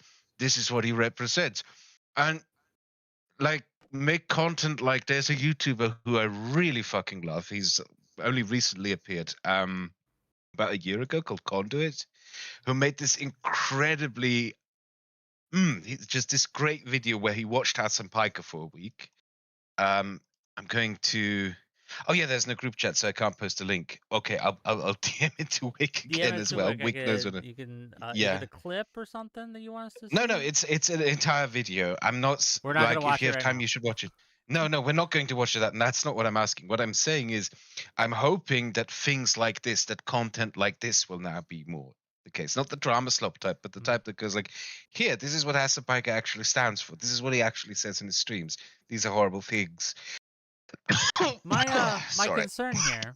So first of all, £5 from Riz What the Fuck to say inciting religious and racial hatred is a crime here, and many of the things Hasan has said online would have fallen foul of that if he lived here. Thank you for the £5. Yeah, I guess I have a lot of disagreements with UK laws, right? But I'm not a UK citizen and I don't get a say in your laws. But if you're going to ask me my opinion, that's my opinion. I will say this, I don't necessarily even disagree with you, Kraut, right? Like, yes, Hasan and his rhetoric is dangerous. My concern is that the levels of censorship and giving government control of who is able to say what, when, where is more dangerous. I think that I don't trust the government's, not mine, not yours, not anyone's, to implement this in such a way that it simply won't cause more damage. But how is it a free speech issue? Like, let me ask you this: Sure. What if the Oxford Union would have just put up a projector in their debate hall and then just streamed Hasan Piker's fucking speech about Well, that's kind of my evil? point. I mean, in the end, it's not really. He was on. He was interviewed by, I think, Navarro Media, all these a lot of channels, because he wasn't in Oxford, so he ended up having a much bigger audience than he would have done otherwise. And this is my issue, that I think going after individuals like this, it just makes some of these victims, they get all this free advertising. And so I just don't think it's effective. I think what should be happening is that the platforms are forced to basically not recommend these channels to people. Measures like this should be forced on the platforms, frankly, and then they can't go and complain, oh, I'm being picked on. It's a bit more, frankly, a bit more opaque. But it is against freedom of speech. It is against it to some extent. You are trying to stifle someone's ability to speak on these platforms. But I don't see a problem with that. I argue something else. I argue that people should speak more. I argue that people should make content like Conduit did, criticizing him. Yeah, I Because think there's a that lack of that that. is much more effective. What Conduit did, much more effective than a ban, and it doesn't give him the victim status, right? There's very little downside to it and a whole lot of upside. Whereas the ban or the revocation, whatever you want to call it, it didn't work, and I think it did more harm than good. Astrid, you want to go? Go ahead. Yeah, I remember my point from way Go ahead. earlier. So basically, my point was then, when we're talking about supporters of Palestine Action, I think that there's like a level here, and I think that Palestine Action is a very interesting group because it's not just the group's activities that people, when they say I support Palestine Action, which honestly I'm probably legally risking even saying that on a stream right now. I'm probably legally risking myself. But like when people say that, they're not saying necessarily that they support every action the group's done. What they're really saying is that they don't support the government's censorship of that.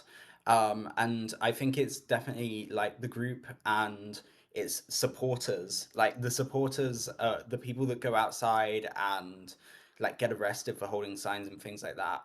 I don't think necessarily all of them agree with every action the group's done. I think it's more like a free speech thing, and I think we've got to go careful bucketing everyone the same way there. Wick, if someone said that if someone supported the Russian invasion of Ukraine, wanted to go to a university in Ukraine and just give some speeches about Western imperialism and shit like that, like, would you call it a problematic violation of free speech for Ukraine to not let that person in the country? Yes, but I would acknowledge that even though it violates the principles of free speech, given that they are in an active, hot conflict where their country is being invaded, we can overlook some of that in extremis. The UK is not in that situation. No, but to be clear, like, our military positions and soldiers have been Yes, attacked but you by groups understand that Hasan is supports. what happened there is not the same, and the dangers are not the same as what's going on in Ukraine. These are remarkably different situations, correct? So you're yes, so you're making an Yes. exception for countries that get invaded but not attacked, basically. Yes, I think that well, invaded, and even again, it's in extremis, and I can't give you the exact line, right? I can't tell you when the neck starts and the head begins exactly. I can't give you that specific line, but I can say that yes, there are certain times where I am willing to set aside this for the moment because there's a bigger principle at play. But again, with the UK, with Hasan, that's not that doesn't meet my threshold. Not even close. So when Hasan was reading out the manifesto of that shooter who murdered 2 Israeli embassy staffers, fairly seemingly quite junior embassy staffers, these were 2 young people, when he just murdered them outside of like a Jewish museum or whatever event, and he read out this manifesto and had to put his chat into emotes only, and they were all spamming love hearts. Like, we have Israeli embassy staffers in the UK as well, right? Yes, but banning him from going there doesn't stop the danger. It Well, doesn't. I don't It doesn't do anything. Why does banning someone who supports the Russian invasion of Ukraine from going to a Ukrainian university, why does that stop anything? Well, I think when you're actively being invaded, there is more of a risk of them actively giving defenses and saying things like, I went there, I saw, well, because these cities are being bombed every night, right? And they can go there, they can look at the positions where the AA is and report back. Like, there's just much more danger there than that there's not in the UK. Okay, so We- again, we're talking like invading military is that's your threshold cross, but like terrorist actions where people would like to go and murder civilians in the country Well, or I attacks just on don't military think bases it that can kill stops soldiers is the like, issue. I don't think okay. it prevents it from happening. I mean, Loner, to be fair, like the way it would be spun and the way he can't be considered to consider himself, certainly within Ukraine, as a victim as a consequence of being banned to go to Ukraine, because it's just so obviously a more sensitive time in Ukraine. Whereas it is about how it's going to be seen, not about what it actually is. And that's about the media landscape and how it's going to be depicted, and this aspect, which is very different between, say, Ukraine and Britain. So it's not just about him giving intelligence away about AA sites in Ukraine. It is because Ukraine is in a far more fragile situation, and so it's then therefore far more understandable that they frankly take measures that the UK took during wartime. Right, the UK was also very strict in this regard during World War II. So I think they're the threshold is for how it's going to be seen in the media, and his ability to see himself as a victim is just like, oh, come off it. Like they're going to be cautious, and if you think it's wrong, then fair enough. But it's understandable why they would do that. So I think it's hard to compare that scenario with the scenario in the UK. But I had a question for you as well, Wick, about my ideas that platforms should be more heavily penalized for having someone who's frankly a gateway to terroristic and extremist thought like Hasan, and curtailing to some extent their freedom of speech, or at least their ability to convey and spread their messages by making sure the platforms are more responsible. I mean, they've demonetized people we know for saying a lot less. Yeah, I don't think that's why good. can't they? I think that was bad when they did that. Do you disagree? Well, that's my whole point. Like, it's negligible in comparison with people who I don't disagree across the board. I think that they should be doing stuff like that, but with the right threats to our democracies and to reasonable thought and reasonable discussion. I don't think we have this fairness of discussion when someone is so dominant in this space. Right? If you go onto Twitch as a first-time user, you see Hasan. I had a different experience from Kraut. Like, I'm also new to this space, right? And I saw Hasan stream maybe, I don't know, 3 years ago, and I went on there, and he said something reasonable. You know, sometimes it happens. Broken clocks till the right time sometimes. And then I went on the stream, I think a second or third time, and he was going on and on and on about Israel. I thought, okay, fair enough. The government's a bit shitty right now. And he didn't say anything bad about Hamas. So I started spamming in his chat Amnesty International's examples of how Hamas has been abusing the Palestinians themselves. If you don't really care about the Israelis, fair enough, care about the Palestinians then, because Hamas has been pretty bad there. He brought me up in chat. We had a 20-minute conversation through his chat, and he's perma-banned me. You know, so this guy is super anti-free speech. But that was my first exposure, right, in terms of a neutral setting. On this platform, I'm going to be exposed to Hasan, and that will happen to every other person who goes on Twitch for the first time. That's not a neutral discussion. That's where he dominates the space. And so this should be at least balanced out by the platform. And if the platform doesn't do it, you ban them like torrenting's banned in the UK. Because the government has those procedures. It has even the law, the Online Safety Act 2023. Yeah, I understand. And it has the moral prerogative here to do that for more equal discussion going on. And he's a bad influence. One of the problems that we're running into here is that these governments, what they consider to be threats, are not always what we consider to be threats. And by giving them this power, they often use it in ways that you or I, would not want that done, right? And I think that because this weapon is cutting every single way you can imagine, I think it hurts my side more than it hurts their side. So just from a I'm setting aside my morals for a moment for this argument, but just from a pragmatic perspective, I think that taking these tools off the table for everyone, right, would help my side more. I think that censorship hurts the moderates more than it hurts the extremists. But it's not black and white. There's degrees of censorship. And I have to. So doing nothing is one of the biggest risks right now. Okay, I'm not advocating for doing nothing. I think Kraut's what I was going to say was Hasan censors people all the time. Yes, well, that's part of what makes him bad in my mind. Even the way the bad he rejected his dominance of political social media, he's like a fucking tyrant in how he treats people. He's like a tyrant to other creators in particular.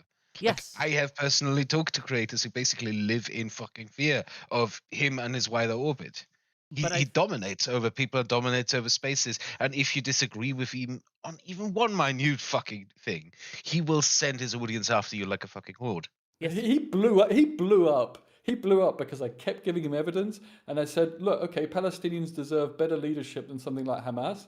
And he said, then who then? And I've forgotten the guy's name, but there are other people that could, and he hated it because I had answers for him, and he's not used to debating. He doesn't do that kind of thing. And so I there's, understand. the space naturally discourages him from debating, and it's so damaging. And that's because there aren't enough constraints on him through the platform, and that's because governments don't pressurize the platforms Okay, to I do do that. Or not say, trust any government currently or in the future to implement this in a way that's not going to end up helping him anyway and hurting us more. Like, look at what he's doing with Singapore and Pegasus, right? Like, I think there's a streamer called Pegasus who's trying to go out of his way to attack Hasan.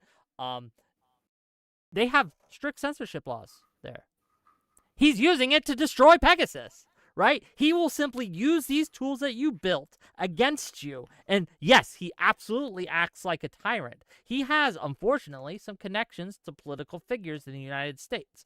And my worry is we will build these systems, we will establish these norms, we will get into these things, and they will be used against us because he will take power anyway. It will not be sufficient agree. to stop him, and these things will be used against us, and I do not want that to happen. And so, Well, you're talking about Singapore, which is like a much more like a liberal society anyway. What about Brazil, where it seems to be that they dealt with their attempted January 6th of Bolsonaro far more effectively than the United States did, and part of that did actually involve a lot of social media crackdowns on people who were spreading disinformation about the election to try and get Bolsonaro back in.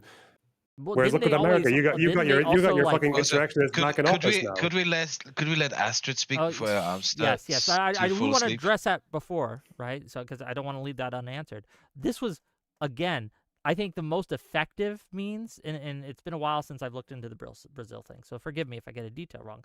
But they arrested wide swaths of people and did not pardon them and held trials and all these things, which I think was far more effective than the social media crackdown. But that said, I could be wrong. Again, it's been a while since I looked at the Brazil thing. Astrid, go ahead. It was please. part of the whole Yeah, package. Yeah. So I think there's a number of things that I'm quite deeply concerned.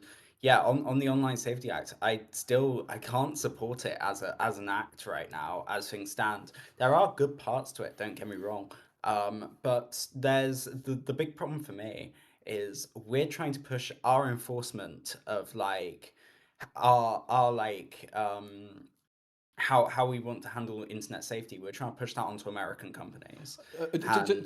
Just one point, just yeah. in case it's a misunderstanding. There are some laws that are pretty old laws, actually, that are being used against people on Twitter, against individuals, like some really racist nutcases. I'm not talking about that. I'm talking about the one that just goes after the platforms. From I'm on about the Online Safety Act. I'm on about the Online Safety Yeah, Act. the Online Safety Act, but there's some other laws that have been from 2003. Oh, the Malicious Communications Act. I think it's one of the, and they're using that against individuals, the knock on the Yeah, door I and stuff. mean, I'm not talking about those ones. I'll say, I under another law had my house raided by the police for a git commit, so I'm relatively aware of how the government goes here. But I think there's very big concerns because when you want to start like enforcing this, then you start trying to push it onto other countries and then they block you, and then Ofcom's like, well, hang on, you can still access it this means, right?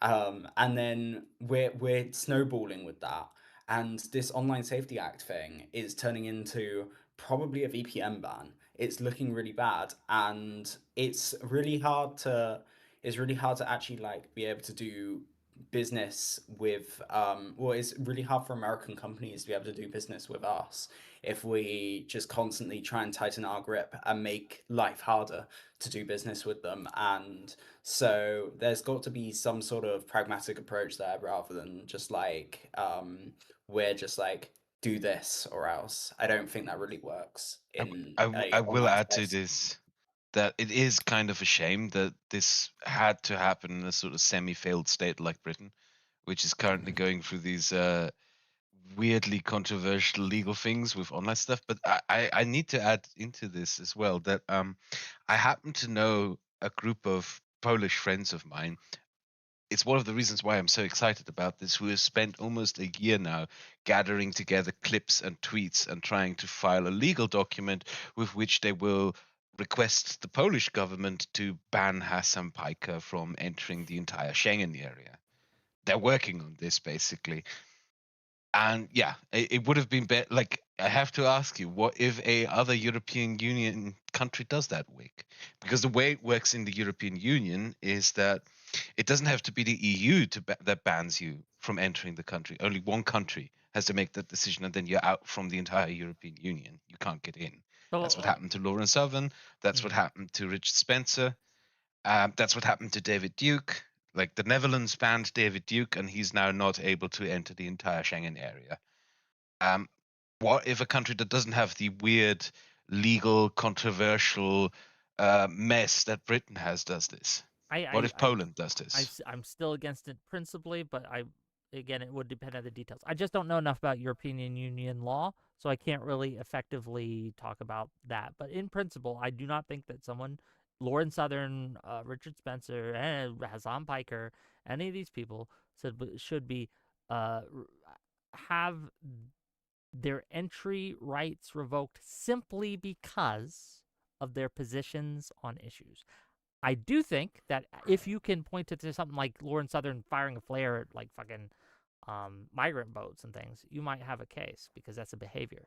But that's different. Let me read some of these super chats and we'll get back to it, okay? Got to make a little money.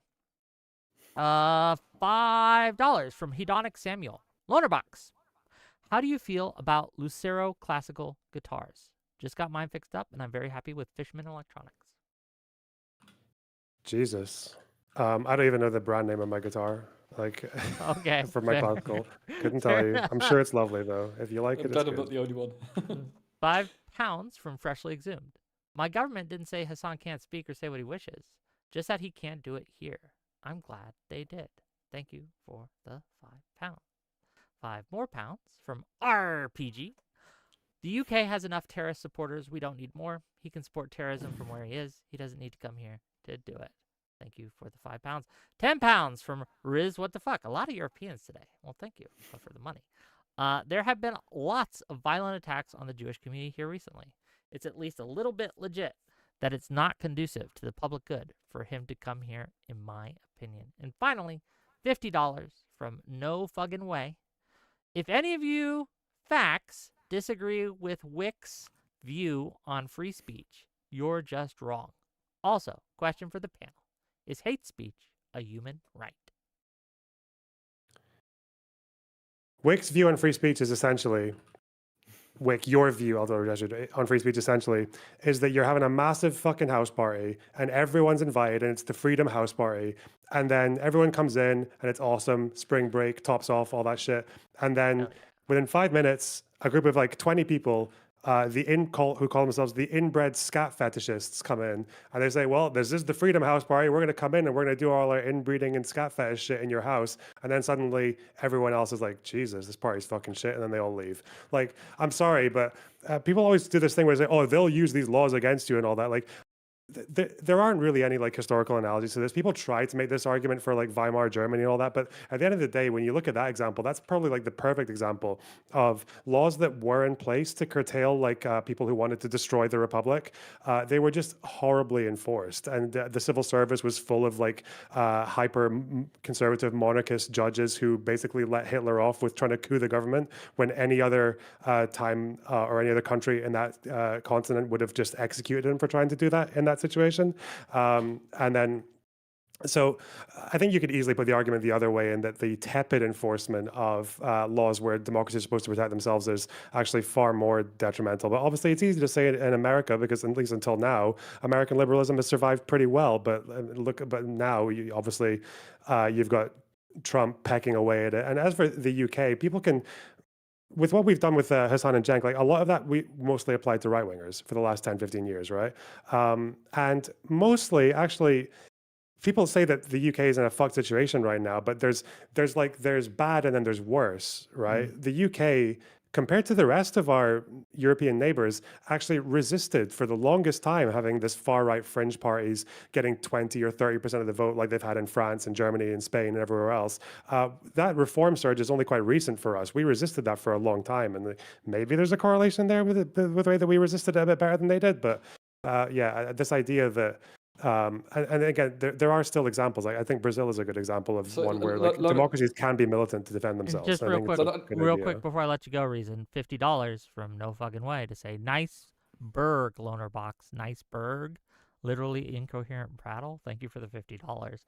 Let's go. I don't think it's incoherent prattle. I do think you're wrong, but Reason, go ahead.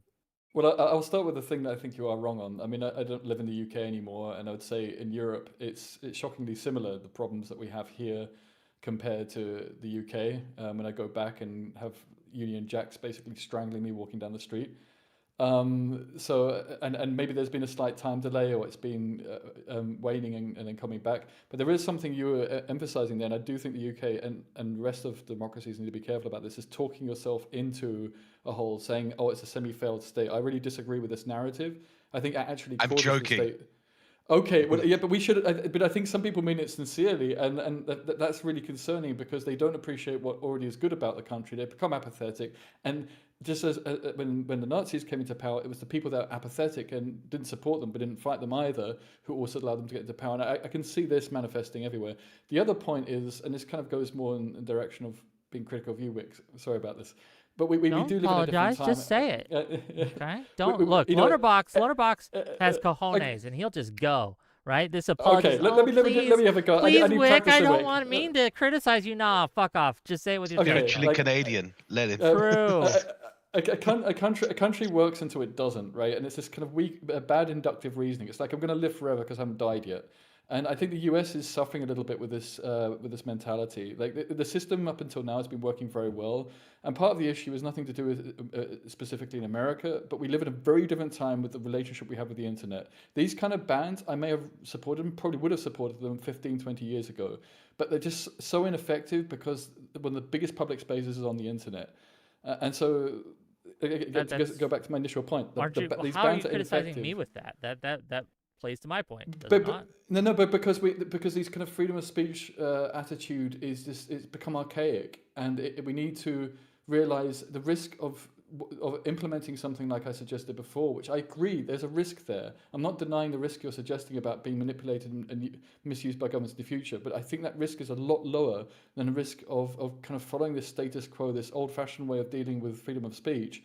In the time that we have now, it's one of the missing ingredients to our democracies continuing and continuing to flourish. And I see your hand, Ashton, and I'll let you go in a second. But just to respond to that, I think that one of the things that has, because you're right, we are having a real big problem with in America with trust in our institutions, trust in our ways of doing these things. These are at an all-time low in our Supreme Court, in our Congress, in our president, in our in science in general, all these things.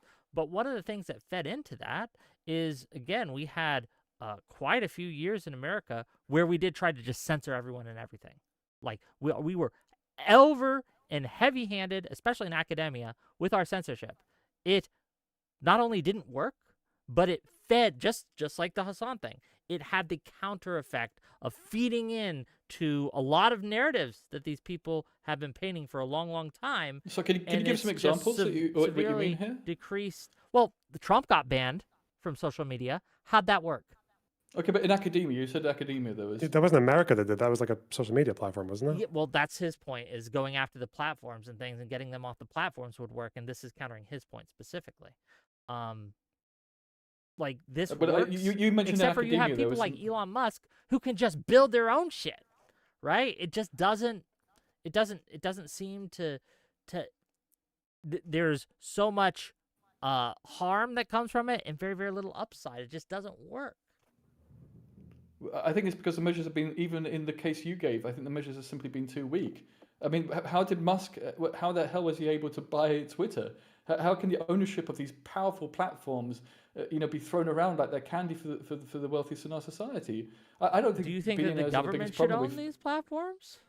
it's not binary. There's not like only these two ownership systems of ownership. There are other methods. You can have it such a board is broken up, such that the decisions that are made are decentralized, but are still non-governmental organizations. There are other ways of doing this, and that each one has a risk. There will always be a risk, which whatever policy you implement. I agree. I look, if you are here thinking I'm saying that free speech has no risk to it, you are wrong. Free speech is dangerous. Allowing freedom of expression is dangerous. Having don't even Hasan believe in being able to absolute say free what he says speech. is dangerous. I am just positing to you that I think that your cure is worse than the disease. Your proposed cure is worse than the disease.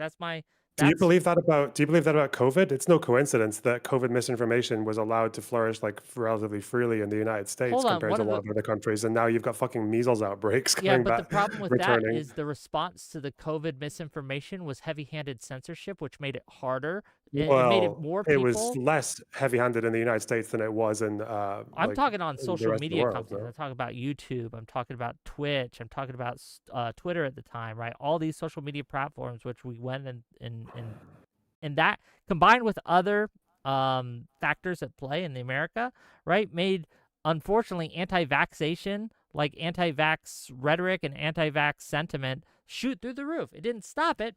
It fueled it. It was like pouring gasoline on a fire. This is like saying that the country that did actually less through the state to enforce against it somehow suffered for it because they still censored it anyway. Like that's not really. Again, the United States did not work as far as I understand. The United States did not work as hard with social media platforms. Like the government didn't work as hard with social media platforms to curtail disinformation and COVID compared to other platforms. Like this is, I think, what you're saying in the UK with the media. That's why Rupert Murdoch isn't able to make Sky News in the UK the way it is in Australia, right? And it's because we do enforce like to a degree how much control like certain people can have over swathes of the media, whereas in the US now obviously there's so much freedom when it comes to private people who want to just spout whatever crazy fucking bullshit that they want to on places like Fox, or now with what's happening with Barry Weiss and Donald Trump's fucking corrupt friends. So I mean, America did less. Who's to say also that censorship actually didn't prevent it being even worse in terms of these Yeah. wacky ideas? It may have actually saved an awful lot of people. In fact. Because I Wick's don't have a starting with the study for conclusion you, and working backwards. That's but- what he's doing. Well, I don't think so. I think I'm observing the effects, and I'm trying to figure out those effects. Do I have a study at hand? No. But I have seen studies that they have done in Europe specifically that overhanded, heavy-handed censorship leads to more violence, right? More actual violence than letting it, than less heavy-handed censorship. And that would make sense, just, right? Because when you speech, you're venting, and when you close off that vent, the pressure starts building, and it's going to explode another way. $100. But it's not the speaking. It's $100, not the speaking, and we're going to give it to Astrid. $100, and we're going to give it Okay. to Astrid. I'm going to get my money. $100 from No Fucking Way. Thank you for the $100. Like I said, Wick couldn't be. You're glazing me, bro. But thank you for the $100, so I'll let you. Like I said, Wick couldn't be more right on free speech. It isn't that free speech has no risk. It's the least risk of all other alternatives. None of you offer anything better. I'm a free speech absolutist. Free speech is a human right. Thank you for the $100. Astrid, go ahead. Hi, yeah, so I was going to say, so far as like the right wing surging, that was definitely a thing before reform. Now, like, the reform was a byproduct of the BNP surging, so this was like very much growing within the UK before all of that. Now, it grew significantly more after the breaking point poster during the Brexit referendum. That was kind of a turning point in the UK, but it was there before, and it's not that poster was like suddenly everyone changed their mind. That poster was like it's normalized now. So I think it was gonna happen inevitably based on that. And I was gonna say as well, so far as the panel question a few donations ago, should hate speech be a human right? I would actually say yes, and that probably sounds really weird as a trans person saying that, but I genuinely believe that because I believe that by trying to suppress it, you actually just like push it into circles that are very much like in the pub and things like that, and it doesn't go away. And what ends up happening is that when you get on a bus or something like that as a trans person, if someone clocks you're trans, people in the UK generally will mumble to themselves and they'll discuss like your existence. And honestly, I will say that even in like the most liberal parts of the UK, and compared to the very liberal parts of America, when I walk around in like Brighton or something, I would say I actually feel less safe than in America. I had zero transphobia in America, and I probably get it like I get it less now, like as I'm doing better with estrogen and things. But I got like a bit of transphobia pretty constantly generally when I'm in Britain, and it's just far less in America. So yeah, I would say actually America weirdly has been the more tolerant society for me, which is interesting. I mean, if you're saying that in Brighton, I mean, Brighton is one of the most kind of liberal Mhm. left-wing areas of the UK. So I was that, attacked in Brighton for just yeah, like punched in the face, just waiting for a bus. I'm sorry So about like that. yeah. Oh no. I'm not saying it to garner sympathy or anything. I'm saying it because No, but like I'm still, that's just I'm the sorry you're going to reality. get my sympathy because no one should have to go through that. Fair enough, Um, but yeah, no, and it's just like I just feel like that's what happens when you try and push it away from like the public view, is that it is still there, it's still brewing in people, and I people think, just yeah, hit their boiling point. I mean, I think this is a point. I mean, also it kind of indirectly links with what we're saying about freedom of speech. I mean, I think when it comes down to individuals and people that have very little influence, or even if they have influence, you know, the platforms are the enablers. Like even in the case of Hassan, like you know, bad as he might be, he's enabled by the systems that are in place. He's enabled by the fact that these platforms make money off him, right? So even in his case, this is why I don't really think going directly after the individuals is productive in many ways. It's the victimization, it's the notion of frustration. It kind of sets a precedent for other people to feel that they can't say what they want to say as an individual. And I think it creates these pressure valves. And I think that is a really dangerous thing, aside from state control, state influence, about curtailing freedom of speech. And we have to consider all these things. Going back to another point you made, Astrid, about the rise of the far right in the UK, or the rise, I mean, the exacerbation of the far right, right? I mean, my father got death threats sent to him in the late 90s from EDL members. They were doxing him before doxing was popular on the internet, it seems. Yeah, it's been a massive problem for a long time. But of course, it's become more mainstream now. And that's, of course, the biggest concern. I'm recently read there's this really great Hungarian historian Árpád von Klimó, and he did this analysis examination of why so many post-communist countries are so racist, so bigoted, basically. And his in particular example was like Hungary. Why is it that a country nation that was for 40 years dedicated to this sort of anti-racist ideal that is a cornerstone of communism, when communism dies, suddenly they're all racist? He made this really great point that the anti-racism of communist regimes was mainly just a slogan. It was a poster that you hung up every day. It's something that you proclaimed, but it wasn't something that you had to live. Because it was something that you sort of get up in the morning and you proclaim proudly that, oh yeah, I'm against racism. I performatively show everyone how I'm against racism. It kind of festered into everything else beneath. The Communist Party of Hungary was the most anti-Semitic communist party in all of the Warsaw Pact, because the Rakoczy regime, which caused the 1956 uprising, was mainly Jewish. Rakoczy was Jewish. Most members of the Central Committee were Jewish. So when he was gone after 1956, the Communist Party explained it by saying, oh, well, behind closed doors, they were like, yeah, well, back in those days, things were bad because the Jews were in charge. We let the Jews take over the Communist Party. We shouldn't do that anymore. And so the anti-Semitism from there festered deeper and deeper into the Communist Party. Or similarly, he gave the example of like the Hungarian Communist foreign minister at during the 80s was like really bigoted towards Albanians, called the like hooked-nosed vultures, disgusting people who steal and whatnot. And sort of had this festering prejudice. If you do this surface level thing where you just proclaim how much you're against something, it just festers beneath. And in the Hungarian example that I didn't really go deep into right now, unfortunately, was the Romani people. There was a lot more bigotry against the Romani that Well, festered. there still is. So in the we're in a Balkans, yeah. situation like that. There has to Yeah. be an avenue for some, you know, if you just, to the point, like I'm addressing the point that I'm trying to address the point that Wick was making. If you do this thing where you just clamp down hard and say, no, we have these proclamations that we make about how much we oppose wild things, and they only end up being proclamations. But this isn't You my allow exact these things point to about fester. about not letting Hasan into the UK. I feel like that's the way in which it's been spun. It's predictable it would be spun that way, and we need more intelligent methods of reducing some forms of freedom of speech. I disagree with you because I don't think he's been banned for speech, because he still has his platform. He can still talk. He's still on Twitch. He can still, you know, the very fact that he managed to turn this into propaganda for himself is proof of the fact that it's not a speech issue.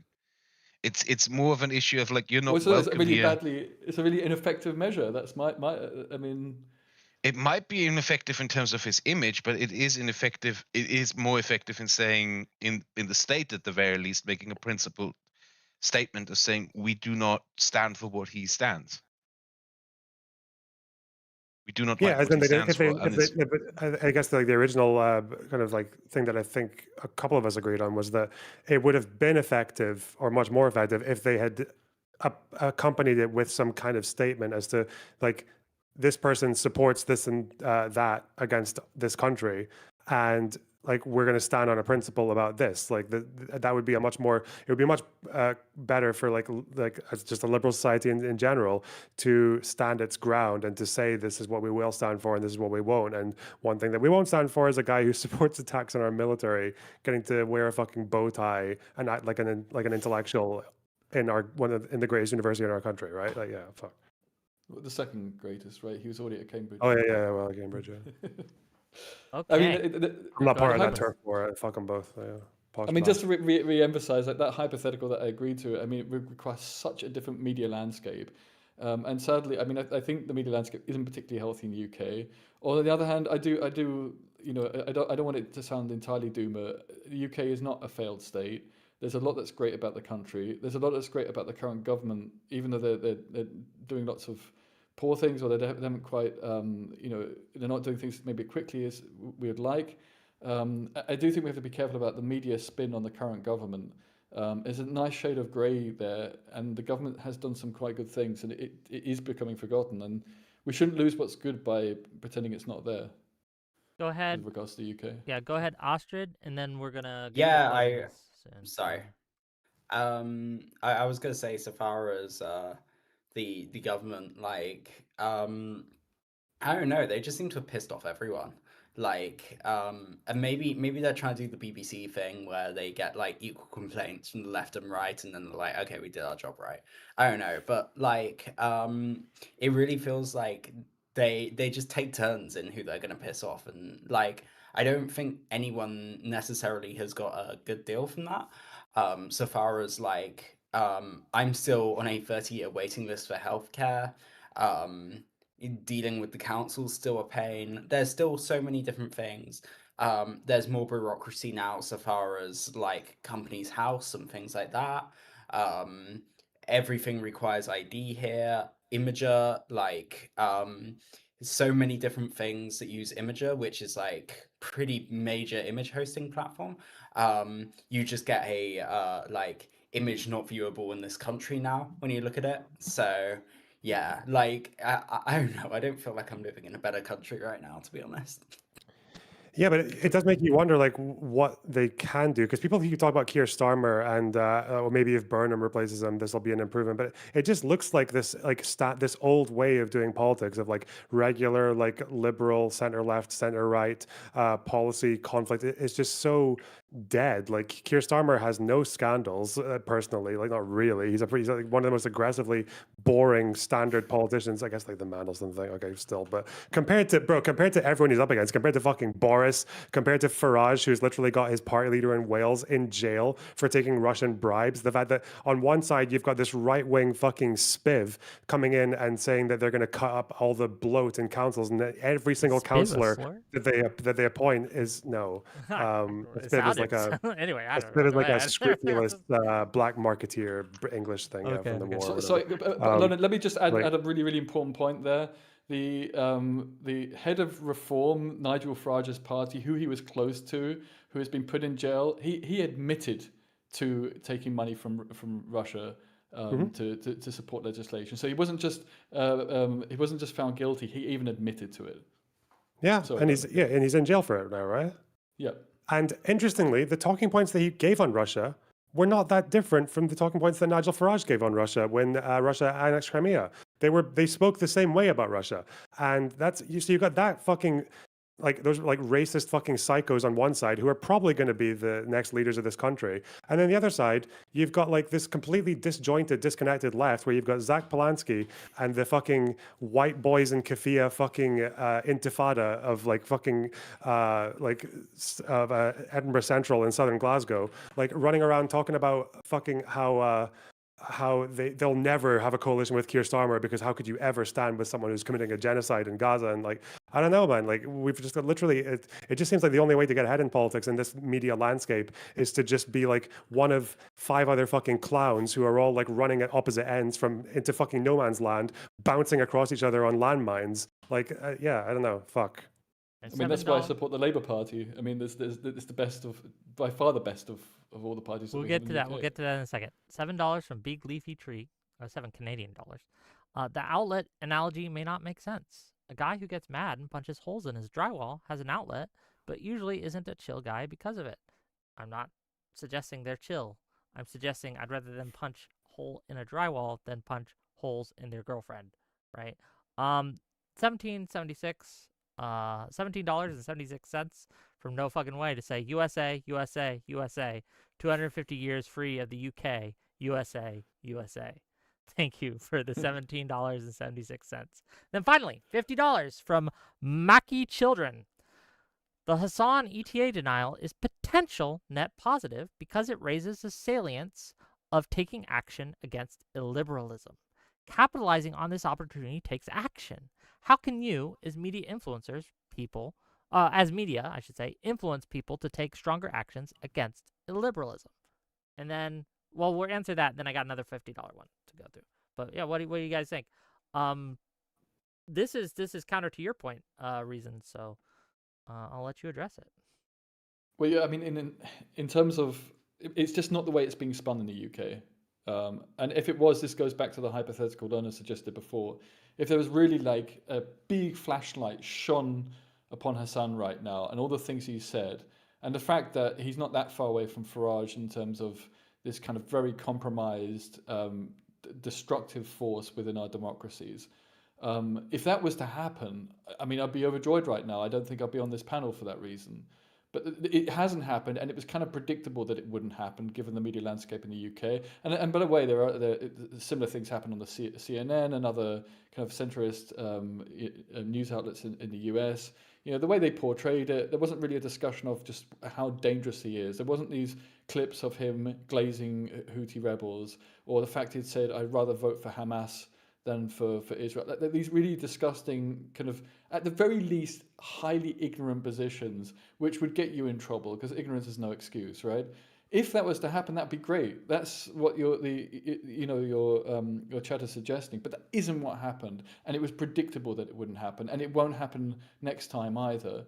And on top of that, it makes him look like a victim. It's also this kind of going after an individual mentality, even though it's not true, and you can see that it's not a biased thing. You know, far-right people are also blocked. And so I just think we need more intelligent ways to do this. And yeah, the spotlights are having debates like this, right? But we can only do so much. I think there needs to be other measures too. It's a mixture of measures at the same time. Any other comments on that before we get to the next one?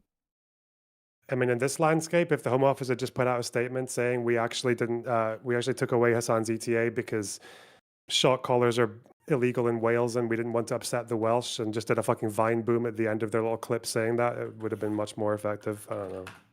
Would that have been enough though? I don't think it would have been enough. But it'd been good memes, and that's Yeah, what I think everyone Lonerbox wants. is- It would have been great Be a bit if they had better. done it. It would have been great if they banned him from entry and then just made a statement telling him to fuck off to Moscow.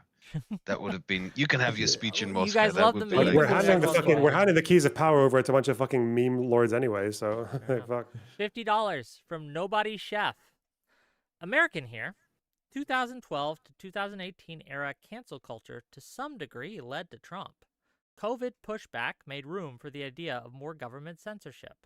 Pushing them out seems to just lead to more crazy populism. How do we square that? What can we do?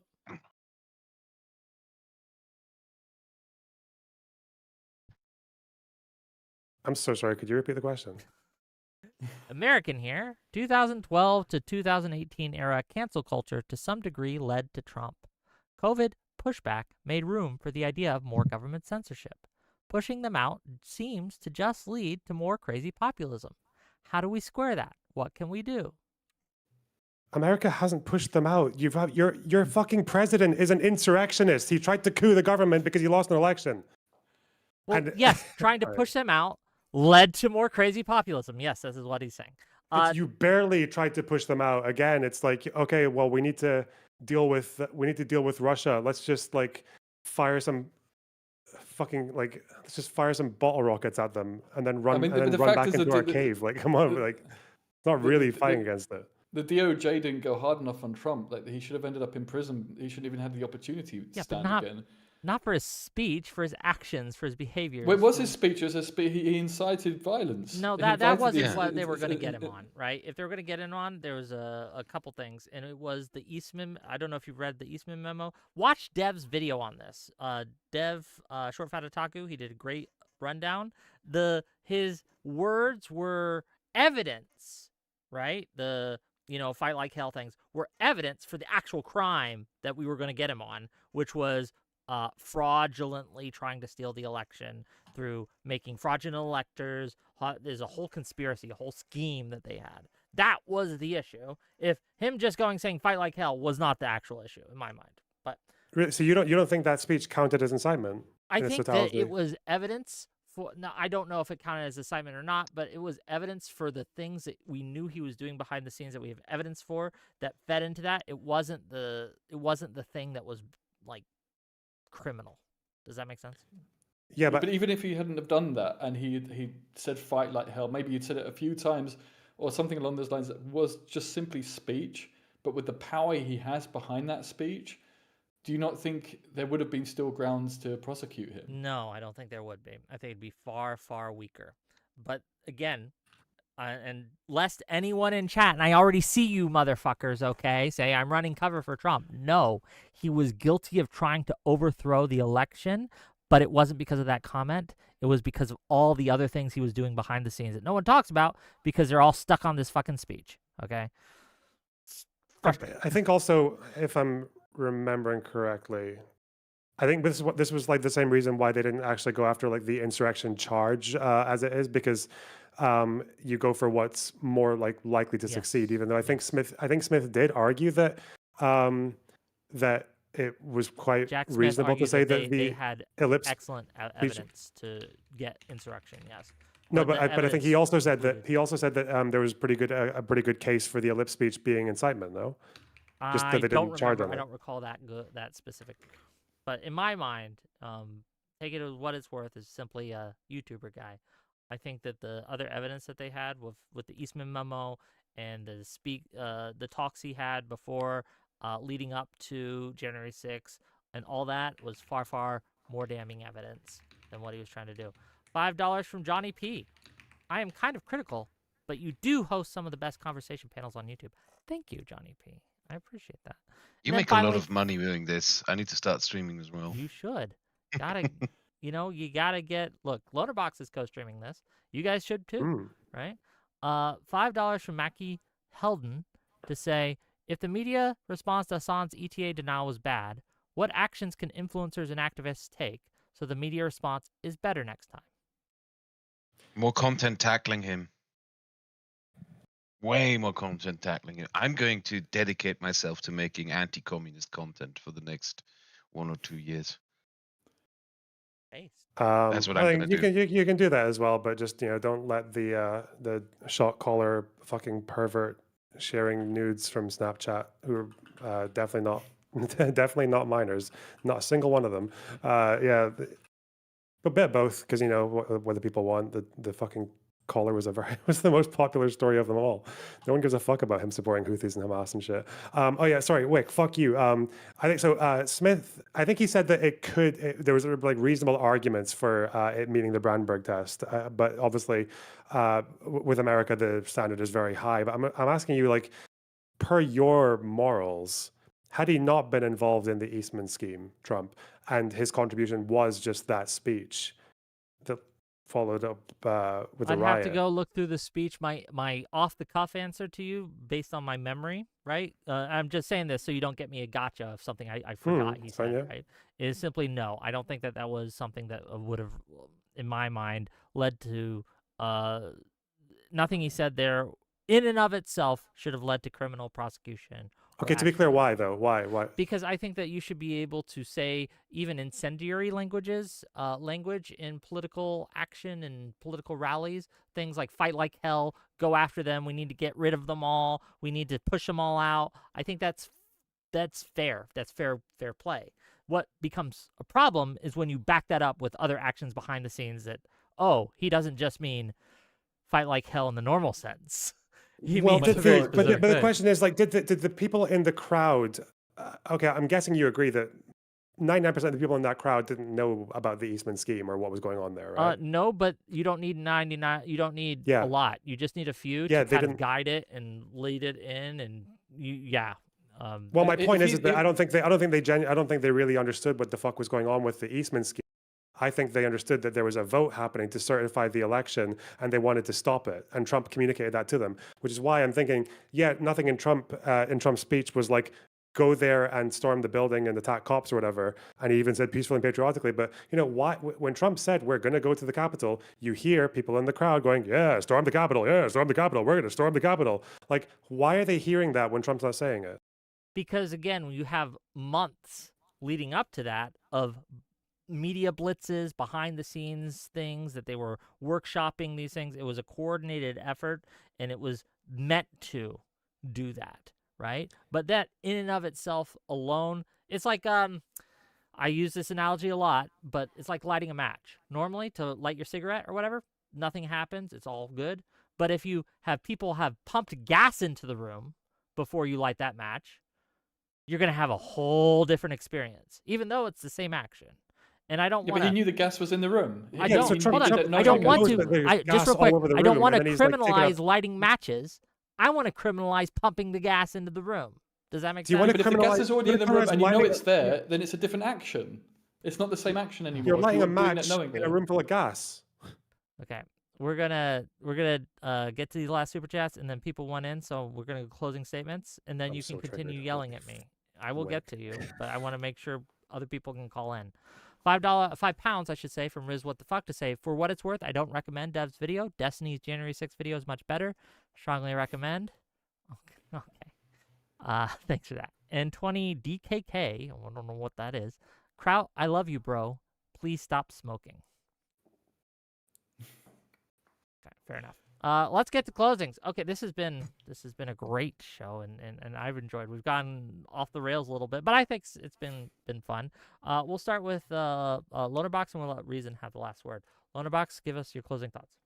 I'm just going to say the United States did not meaningfully try to curtail people who are threats to their democracy. Like, just because they did a bit, which compared to most other countries that have dealt with COVID disinformation, or at least the way with Brazil treating their attempt at their democracy, America was a pretty tepid response. And I think that's the thing that they're suffering for. They're not suffering for the consequences of them doing things. They're suffering from inaction. I don't know. It is a problem now that people kind of used to this whole thing where the likes of Hasan, Piker, and everyone else are just very much tolerated or underplayed, or people just kind of shrug and don't think it's that bad. And it's like a kind of cycle where you're in school and the most they tell you really about Marxist-Leninism and like 20th century communists and all that is that they're bad, they're a bit shit. And then you become a teenager and you go to college, you start thinking, well, actually, maybe there's a lot of government Chile and all that. And then you get a little bit past that and you read a bit more and you're like, oh, actually, yeah, these guys are fucking horrible. Like they're against they stand against like everything that we hold dear in a free society. And they support people who want to destroy these societies. I don't think it's that crazy to say that if you're going to support attacks on our military, like on our soldiers, or if you're going to like read out the manifestos of people who murder embassy workers our country, and your entire chat having to spam fucking hearts because they're the host is too scared to let them say their words while he's reading said manifesto. Yeah, I don't think it's too crazy to just say, okay, that's fine, but just don't come here then. We're going to deny you one privilege, and you can you can preach for the deaths of our soldiers from your own little fucking mansion in LA. I think that's fine. They could obviously, but again, I actually agree a lot more with ReasonRiffs than I thought I would. I think it's definitely true that there is such a lack of concerted effort and there's such a lack of like intelligent response to this kind of thing. I think the response to what's happening with the rise of like populist brain rot on the right and left needs to be dealt with more severely, but also more Okay. shit. Thank you. You're cutting out a little bit, but we heard most of it. Oh, I'm so sorry. No, Shit. it's okay. Lonerbox, I love you, buddy. Thank you for coming. Really appreciate you. Kraut. George Orwell, you all probably know about him. You all have pretended to read 1984, I assume. He spent much of 1939 and 1940 traveling the UK from one debate room to another, from one council to another, debating people who argued that Britain should make peace with Hitler.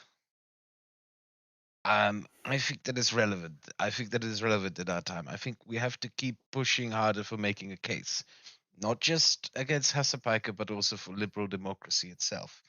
And because I want to keep it short, fuck it. I'll just say it. Hasan Piker should be banned because America deserved Hasan Piker. There you go. Okay, thank you for coming, Kraut. We always appreciate you, buddy. Astrid, go ahead. Hi. So yeah, my thing basically boils down to I think free speech is pretty cool. I think that I would always prefer a open marketplace of ideas, with sensible policies to neuter those extreme views. I think the extreme views happen because people don't feel another option. They need to be presented with a good working option, and that's what we need to give to people. I don't think Hasan should be banned from the UK. I think the UK should do more to put other options on the table that like are appealing to people, and then I think that everyone can have their open marketplace of ideas, and I think that all works out. So yeah, God bless America for free speech. USA. Okay, thank you for being here, especially coming last minute. Again, can we give a round of applause? Last minute fill-in. I think she did exceptional for being someone who just came in off the cuff. Thank you for being here. Last but certainly not least, ReasonRiffs. Go ahead. I think we have to be careful about thinking what's worked in the past will work again in the future, or fearing making changes and thinking that we're not taking a risk by doing that. We're dealing with a real open heart surgery on our democracies, and we should take this very, very seriously. But that also means that taking certain measures can make things a lot worse. I think so far it seems clear that this has had quite a lot of negative effects, even if you think there's been some positives. I've been quite impressed by points that have been made by the panel. I think everyone's made some really interesting and good points, and I really appreciate that. And I think we should keep up these discussions, and that's part of what makes a democracy great, is having these types of discussions and leads to, practical solutions. But let's appreciate what we have, not just the things that we've lost or the things that are in peril, and realize that there's a lot to still hold on to in our democracies. Beautiful. Well, thank you for being here. Thank you all for being here. If you've enjoyed this content, hit that like button, hit that subscribe button. Give me your money, okay? We do a lot of different types of content, and the more money you give me, that's how I know you like this type of content. Liberal War Room's an excellent segment that we've started to do. I think this is the second one that we've done where we bring liberals together into a room and hash out something that I think applies to liberalism, and that's the concept of free speech, right? Which we have been discussing, whether or not it applied to free speech and all these things. So that's great. we'll take call-ins for a little bit if you guys need to go. I understand. You got to jet out. I understand. But we'll bring people in and see what they have to say. And yeah, let's just give it a start. Hello, you're live. Hello, you're live. Hello. I'm sorry. I was chatting in the side room with someone talking about Moldova and Russia. What's up? Oh, did you want to did you have a question for the panel? If not, we'll move you out. Oh, I have a question. I'm just not sure how the panel has gone in the last hour or so. My issue with this is the contention is that maybe we can disagree on the optics or the theoretical of how to limit Hasan Piker's power. But the issue is that if you are a liberal and you believe that the United Kingdom government is the sovereign of the United Kingdom people, therefore a democracy, the only counterbalance of freedom of speech is freedom of association. If you hold these two principles to be true, there should be no reason other than maybe a tactical one why you would oppose the quote unquote banning of Hasan Piker. That, or at least in Sure. very strict language, in my opinion, you're just not a liberal. I'll just answer this. Yes, I think that they have the right to do it. But someone having the right to do something does not mean I think that they should do something. I do not think that we should strip countries of their right to ban people from coming into their country. However, if they give me a reason that I find is bad, I will criticize that action, even though I recognize that they have the right to do so. These are not contradictory positions. I agree with that. Also, another side tangent I have is One that more. the then we gotta. part of the argument, or at least used to, again, I have no idea where you guys have been going the last hour, was that part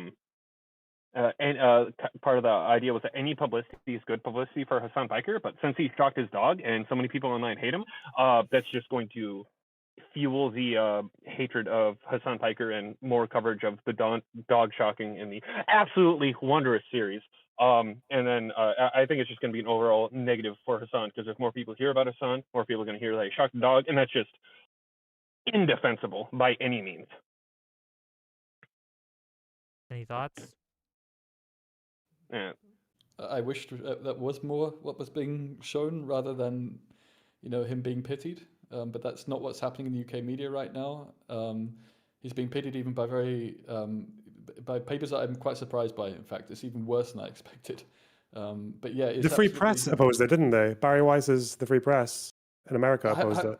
I haven't seen anyone really defend it properly. It's either neutral or against it. It's shocking. Sorry to use the pun regarding to his dog, but it's the way the world almost, ends, eh? Not with a bang, but a whimper. Liberal cuckoldry. With a dog whimper as they're being shocked.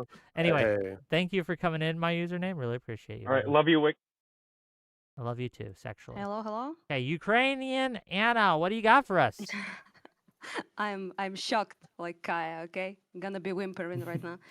Anyway, I think Kraut and hello everybody, but like Kraut and Lonerbox did a really good job, so I don't want to intervene too much.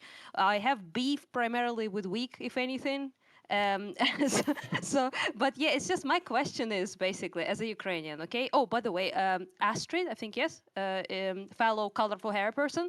I will say that what you said about it's not terrorism. I don't really agree, and you also said that it didn't hurt people, hence why it's not terrorism. It did hurt people, my people. By not receiving the supplies and the equipment that was crucial. People die on the front and in the cities without the supplies. So I just want to, correct that people weren't hurt, just not the visible kind of people, I guess. It's not a big, beef. I'm just saying, that I found it a little objectionable. That aside is weak. Your free speech shenanigans. What needs to happen? Okay, so Hasan Piker supports terrorism, right? Especially all terrorist groups that attack. He is advocating on an Oxford stage, I think it was, like this sort of like podium or something that he was like doing Putin speeches there, and all that sort of thing. And he is doing quite a bit of damage that way. And why do we need this guy legitimized in a serious place like Oxford, where it wasn't a debate, it was a guy It was a speech, speaking yeah. in a podium. So two things. So here, yeah, Yeah. like, go off. Yes, Keen. I will start with this, and I'm sure you got more criticisms for me, and that's okay. We love you, Oh, Anna, yeah. even though we disagree on this. There's two things here. From the pragmatic perspective, I think that by censoring him, you simply feed into the narrative that he has built, that his critics are out to get him, and he's speaking the truth, and these government entities, these pro-Israeli entities, and all these other things that he's kind of invented, right, are out to get him. And you make that more, you reify it. You make it more real when you ban him. Okay, when yeah, you that's censor Reason's him. point. I think like it doesn't the, work. now, So first of all, yeah, okay. I disagree with that, but that's not really like the my contention. It was like you said, like we should allow people, like for example, like Lawrence Southern, other like rightoid fasci fucks. You said you should allow them because it's just opinions. And what I'm saying to you is, it's just not just opinions. It's active, for example, terrorist support in Hasan. I saw the video when he was cheering on that destruction of equipment that was going our way, and the British, factories and things like that. So, and I want to add that he called Ukrainian strikes on the Kerch Bridge terror he attacks. did, yeah. look, But I'm Hasan, yeah, you listen, don't- I'm talking you're- about UK. Nobody cares about us. Like I'm talking about like the damage that was done in UK. So why should they, United Kingdom, right, allow that person to speak as a legitimate speaker in Oxford?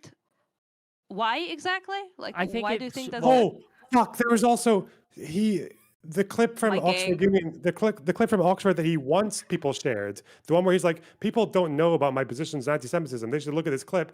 The clip is him saying that anti-Semitism is really bad, and that's why we should stop conflating or associating Zionism with Jews. Remember that? That's what he was saying. It's all I Israel's don't fault. It's remember all this clip, Zionism's but I fault. believe you. He says Yeah, crazy that's shit, basically yeah. what he's saying. So, in a time where hate crimes against Jews in the UK are higher than they've ever Yeah. been, Hasan is basically saying that, like, 2/3 of British Jews who identify as Zionists, by the way, are basically bringing it on themselves because they identify with Zionism, and which he thinks is equivalent to Nazism. So again, that's a clip from his last speech in Oxford that he wants people to see. It's him basically saying that Zionists are Nazis, and that if there is anti-Semitism, it's because people are conflating Judaism with Zionism, i.e., the majority of British Jews have it coming. He's I fucking think yeah. I don't that know. these are gross. But you things. wouldn't think any of that's a problem because it's all just euphemism. It's all just indirect. It right, is a Wick? problem. No, but the- like not like an incitement or like a It like is a a kind problem, of like but threatening rhetoric. Right? like calling things like that incitement broadens the term in such a way that it's going to hit people that we don't want to be hit, and it's going to chill speech we don't want chilled. It's going to censor speech that we don't want censored. My Yeah, but point that's like here saying is, that you can I just finish before we go in, right? Because you guys keep interrupting me, but that's okay. I love you all. My point here Sorry. isn't that these aren't damaging or dangerous things to do. My point is that by censoring him, you are not fixing the problem, and that the idea of allowing someone to come into your country and speak ill of your country is actually a sign of strength. It's from a position of Ugh. power, right? I allow people to talk shit on I'm me. American. I allow people to talk shit on me because Wait, censoring them you're a makes me dude. look weak. You're like on YouTube, dude. Like you're a streamer. I love you, but you're not Hasan in terms of like influence and speaking in Oxford. Unfortunately Okay? not. If I was the size of Unfortunately, Hasan, I would rather you. UK, I would- Russia would be I in the would- dirt. Ukraine would be 100%, going to 100%. Siberia right now to take all of it. Oh, no. Right? Look, Thank you, that's we what don't would need their happen. shit. But unfortunately, Yeah, here but we are. yeah, that's the point. Is that just I'm just saying that I understand your point about like it being like making a victim out of him, and it's not effective and like censoring him. We can talk about that. That's a whole other thing, right? But I just was where's the line basically, right? You said that people shouldn't be banned from countries. Well, he wasn't really banned. He was, but that's a whole other thing. No, He hold is on. banned. He wasn't is really banned. banned. Oh, He was is he? effectively banned. He just was. Oh yeah, For great. Good job, he can't UK. speak in public. He basically, I mean, Based- he could probably go anyway. on holiday there, but Sorry, Anyway, that I didn't know that. That's fair. That's great. But anyway, point is, if you say that it's just an opinion, then should they have like Dugan? Should we have like people like that speak in Again, Oxford? as I said to Lonerbox earlier, if your country is being invaded, I'm willing to put these things No, aside. in Britain, not in Ukraine. In Yes. Ukraine, you should shoot them in the face. But like, if In in Britain, Britain, for I example, do think that people should have the right to criticize their government's position in foreign policy, even to the extent that they are celebrating or saying it was good that one of their bases got attacked. I think that's. Was he criticizing UK government? Was he just saying, "Damn, Steimer"? He was saying, "Oh, it's awesome that they attacked this RAF institution." I believe. Like, what awesome base Someone or critique something? that as He supported terrorists within the UK. I mean, Yeah, but like I said, I that's don't my think you should point. ban him from traveling to the UK for that. If you want to combat him, and I think you should, right? There are much more effective ways to do it that do not feed into his victim narrative. Sure, that but actually just last stop thing, him. where's then the line is? Like, what do you, in your opinion, Mr. I can't give you an exact line need because I to can't tell you where the head starts and the neck begins. I can't give you that exact Ah, line. It's like porn. convenient. I know it when I see it. Okay. Convenient.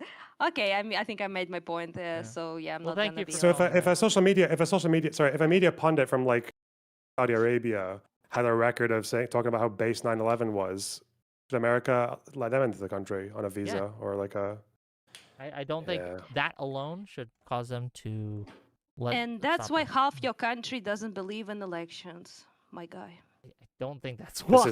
This is the inbred That's scat why. fetishists. They're everywhere. They're all over That's Wick's because house. free speech is based, but not when it's allowed just people to endlessly lie, brainwash, and do propaganda uninhibited by literally anything. So yeah, Again, who I'm not a decides fan. what I'm not a fan. propaganda is? Who decides what I'm the not a lies are, who Westoid decides though. all I these will things? say, you guys, have obviously the right to decide how that shit runs. Because I'm not a Westerner, I don't really share your, your views in that regard. So I will make a disclaimer that's my very much not a Westerner position, I guess.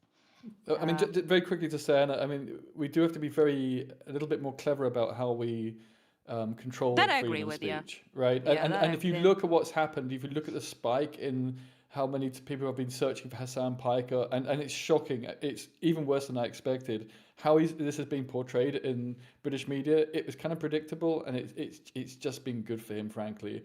And so we have to do it by more intelligent means. But the law is already there. We can go after the platforms.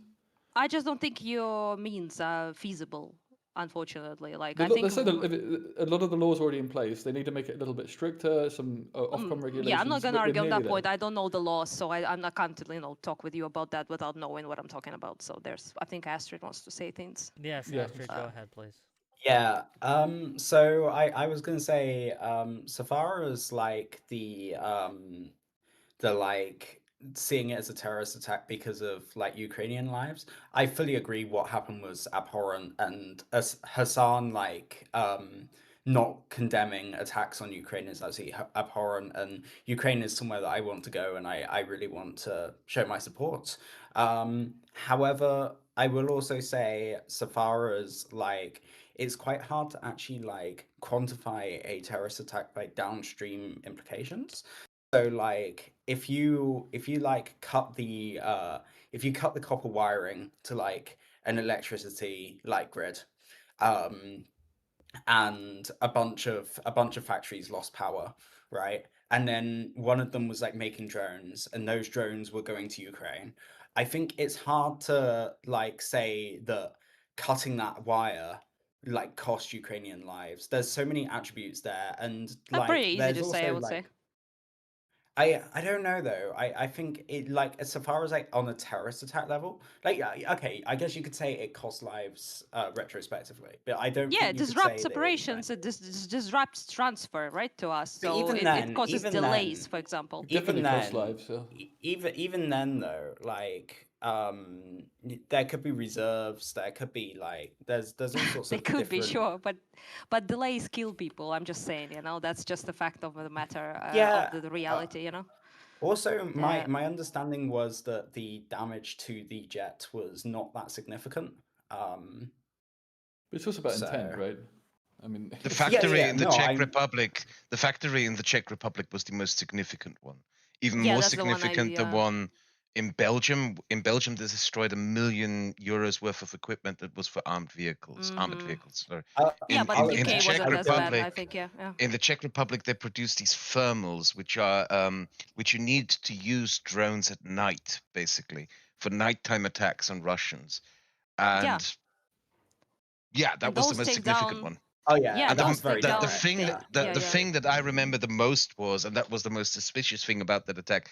These guys, they filmed themselves doing the arson attack on the factory, and before they burned everything down, they went into the offices and they stole all the blueprints and technical documents they could get on the production. Absolute assholes, yeah. Yeah, I Facts, wonder yeah. where those fucking documents ended up. Yeah, Mm-hmm. yeah. I mean, So- Kraut knows what's up. But anyway, point is that So, I think yeah, I said what sorry. I wanted to say. Yeah, but it's just yeah, I'm gonna go probably because I'm bummed and sleepless. Okay. Sleep well, Night. Anna, and stay safe. Yeah, yeah. Well, as well as you can. See you Bye-bye. tomorrow. Have a good Take night. care, Yeah, Anna. bye. Okay, Bye. let's see the next person on. Right, just to this one. clarify, in the RAF base in the UK, they did actually also take crowbars to those turbines. And when I was a teenager, I very briefly worked in a turbine factory for like a couple of weeks. And if something is like 1,000th of an inch off, like there's a problem. So like that particular instance didn't change any of their plans, but like yeah, obviously Okay. they were intending to stop these Yeah, like engines from working, right? yeah, no, no doubt, but yeah, no, I think it's just is complicated generally to attribute downstream consequences and then say because there's downstream consequences that's a terrorist attack. I don't know. But that's why military like stuff matters though. That's why in the law and the rules are like you can kill someone if they are just Sure. in an area where they can literally just see where some of your soldiers are and report back about it. Like, and you can shoot someone Sure, for that. prosecute them. So, yeah. Prosecute them. Right. Prosecute them. But Okay. I'm not saying don't prosecute here, right? I'm saying they should be prosecuted, but being prosecuted is not the same thing as being terrorists. That's my thing. Well, I think that the term terrorist has become a little bit vague over time, especially after the war on terrorism. But the overall effect is Wait, really the same. does it even matter? Like, if they're committing a crime in the UK and Hasan Piker is out here being like, "Yeah, let's go," or something to the equivalent of that, then does it really matter if it's a terrorist attack or not? I mean, it's still supporting like domestic Yeah, crimes I think it happening kind within of the does. UK. I think Well, if it's not a terror attack, it's just an act of war, isn't it? It's just a military act. You're attacking a fucking military base. Well, it could be just a domestic crime, I guess. But even then, that's like Yeah. like I think they call it sabotage. I think that's what they say in the UK. But like, sabotage or whatever. But I mean, the way I don't Sorry. think there's that much of a like. I don't think there's anything too special about something being terrorism for us to be able to like find it condemnable and for a government to be able to take action and like not letting Hasan Piker enter the country because he like supports that. Yeah, but Like, if someone- this is the thing. We all seem to be agreeing, or to varying degrees, just how bad this guy is and how little influence he should really have. But the problem has been, and this is not a question of debate, that banning him from coming into the country has given him more publicity in the UK than he had for a year before this. And he keeps popping up again. And it's very frustrating to see him yet again in some of the newspapers that I read. It's shocking. He just wanted how to much be advertising banned. he got. Okay, can we just I acknowledge think- he wants to be banned? Like, I think this so, is yeah. good for him. It's fed into. Wait, it's- hold. So it's are we not under just the good for him, impression it's for the that entire landscape. are we under the understanding that any public or any publicity is good publicity? Like how like if No, there are no. newspapers No, out there. but in this case, Have a look it at the was. publicity. Have a read of the articles. I have to disagree Let's see with what you they on this say. because that is exactly the tactic. Like, even if that is true, that is exactly the tactic that like anti-woke YouTubers like Sargon of Akkad did back in 2016 and 2017. Deliberately push things where they knew that there would be consequences, severe consequences, and they did it anyway because they had this perception that, oh yeah, we have this narrative that we are all doing free speech.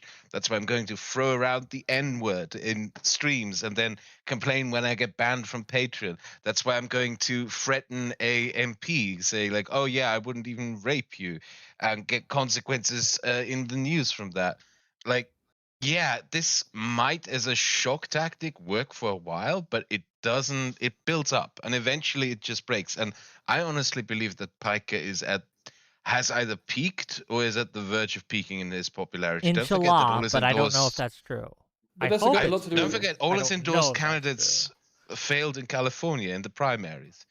I mean, look he's a controversial figure, and I think he might self-destroy, and hopefully that happens. But simply banning him on the smallest of all platforms, which is him going to Oxford, and then still allowing him to this day, he's probably streaming right now on Twitch, right? I mean, it's insane to prioritize that, and it then still amplifies on these other platforms. So the real on net, do we think that Hasan Piker benefited or was like either remained the same or was hurt by benefited. what the UK? It's benefited from this so far. I think there's all the evidence. I don't see any evidence, and I haven't heard it or seen any evidence to the contrary of that. It also feeds into studies on victimhood. He didn't even have to spin it himself. The British media is so shitty that it did it for him, and it was predictable as well. So. I mean, government institutions or if institutions continue to work against people like Hasan Piker, do you think in the long run it will benefit them or it will hurt them? I think they need to do it more intelligently. I think we need to do it more intelligently. That's not so overt. I'm heading off to bed. Kraut, it depends on what the media. It depends on what the media does as well. The problem. It depends on what the media does as well. Because my opinion is it's not the ban inherently. Oh, sorry, I was muted on my own stream. It depends on how it's responded to. So it's not. I don't think it's the ban inherently that had that effect. I think it's the fact that the media in general just allowed him to make they helped him make a story out of that ban. Like the problem is like center left liberals just endlessly fucking cucking out to people who want them destroyed, basically. Yeah, sure, that's part of the problem. I mean, that was the point in the initial part of the debate, right? Like if there was if it didn't have a negative effect, if it had a negative effect on his image, I would have supported it. It's just the reality. I think we're all from this part of politics where we accept the reality and we're not too idealistic. I mean, that's what people on the extremes tend to go towards, right? And we have to accept how things are. It's like dealing with healthcare in the US. You're not going to get universal healthcare tomorrow, even if the Dems get it. Why? Because it's a difficult situation. And it's the same thing with dealing with curtailing this extremist speech. Like the reality is, the British media was going to be like this. It has been like this, and so of course we can dream about the hypotheticals, but we have to work with what we have. I do want to hear from Astrid. She's gonna lose her arm if she keeps Hi, too long. yeah. Sorry, Astrid. So I think so far as like who it benefits, yeah, it benefits Hasan. But I like having the ETA revoked. I don't just think it benefits Hasan. It also benefits the Green Party significantly. Zach Polanski is going to do so well from this because Hasan was on about, and obviously we can't take everything he says at face value, but he was on about, and I do actually believe this from him, he was on about how he's going to meet Zach Polanski and everything.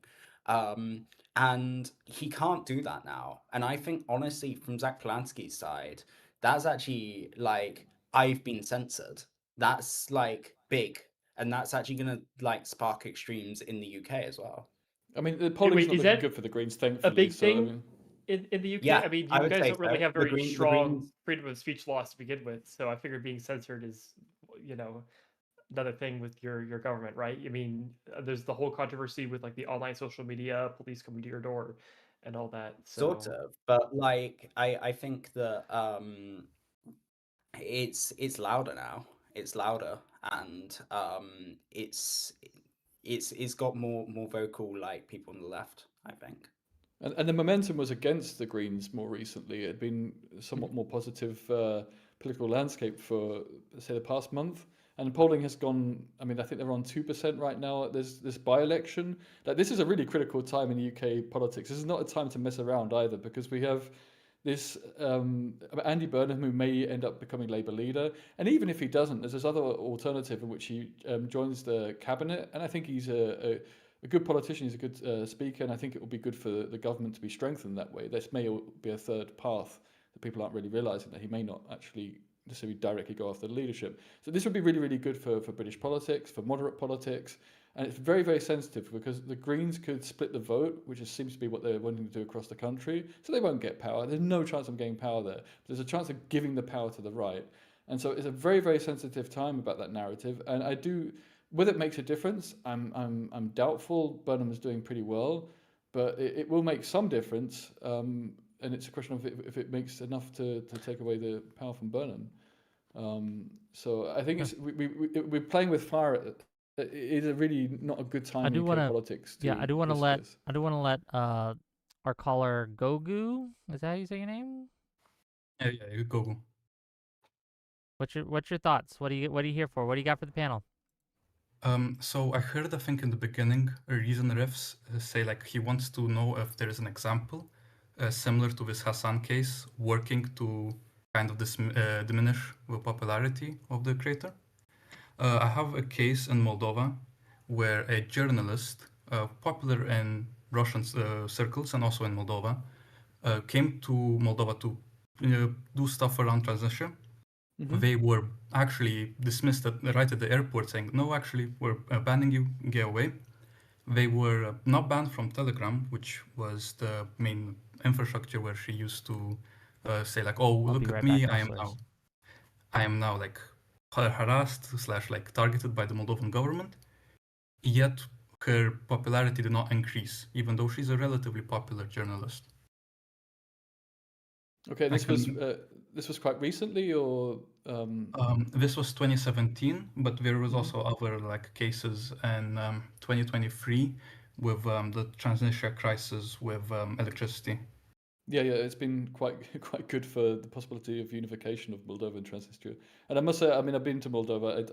It's another country I love, and I wish it all the best. But when I'm talking about cases like this, I'm also talking about people that have such a massive online presence. Yeah, I would have supported it if Hasan didn't have a presence elsewhere, and he would just go off into the darkness and go and read his propaganda books, whatever he wants to do. But it isn't that. He has an online presence that's now been amplified as a result. So I think the Transnistrian Moldovan discussion, I mean, it's a bit more overt when people are propagandizing in Moldova. And so it's a little bit easier to tackle it with these types of measures. So I'm not in principle against these types of measures. It's just in this case, and practically speaking, with the British media, how he's going to be portrayed, the links he has to people like Owen Jones and Zach Polanski, it has been what I predicted, and what I think other people would have predicted. So I'm not saying that every case it doesn't work, and it'd be interesting to look at the cases where it does work, because of course we do that again, right? We should have an evidence-based approach, but this hasn't worked very well. And in Britain already, in other cases, I think also on the far right, when we've banned people from coming in, these nutcases, I think it's just made the extreme even more extreme. And it is pushing people towards saying, oh, freedom of speech is lost in the UK in any meaningful sense, which is not true, but it is still feeding that narrative, and we should be careful about feeding that narrative. What do you think do you think Hasan Piker is a radicalizing force for those on the right? To some extent, I mean, it's more radicalizing on the left, but his ban has also helped the. What I mean is, like, right. do you think there are people on the right that looks at Hasan Piker that, like, let's say you have like a moderate conservative, they look at Hasan Piker's like, holy shit, this is what the left is like, and then they decide to go vote further right. No, I don't think you're going to get you're talking about center right, potential center right voters. I can't imagine how that happens, although the craziest things happen. Sure, it's called reciprocal radicalization, where the extremes on the opposite end are used by the extreme on your end to pull you more extreme. So what would happen is people like Asmongold would point at Hasan Piker and say, look at those wokies, look what they're doing. They're pro-Russian, blah, blah, blah, blah, blah. And people will be more likely to listen to Asmongold, become more radical, etc.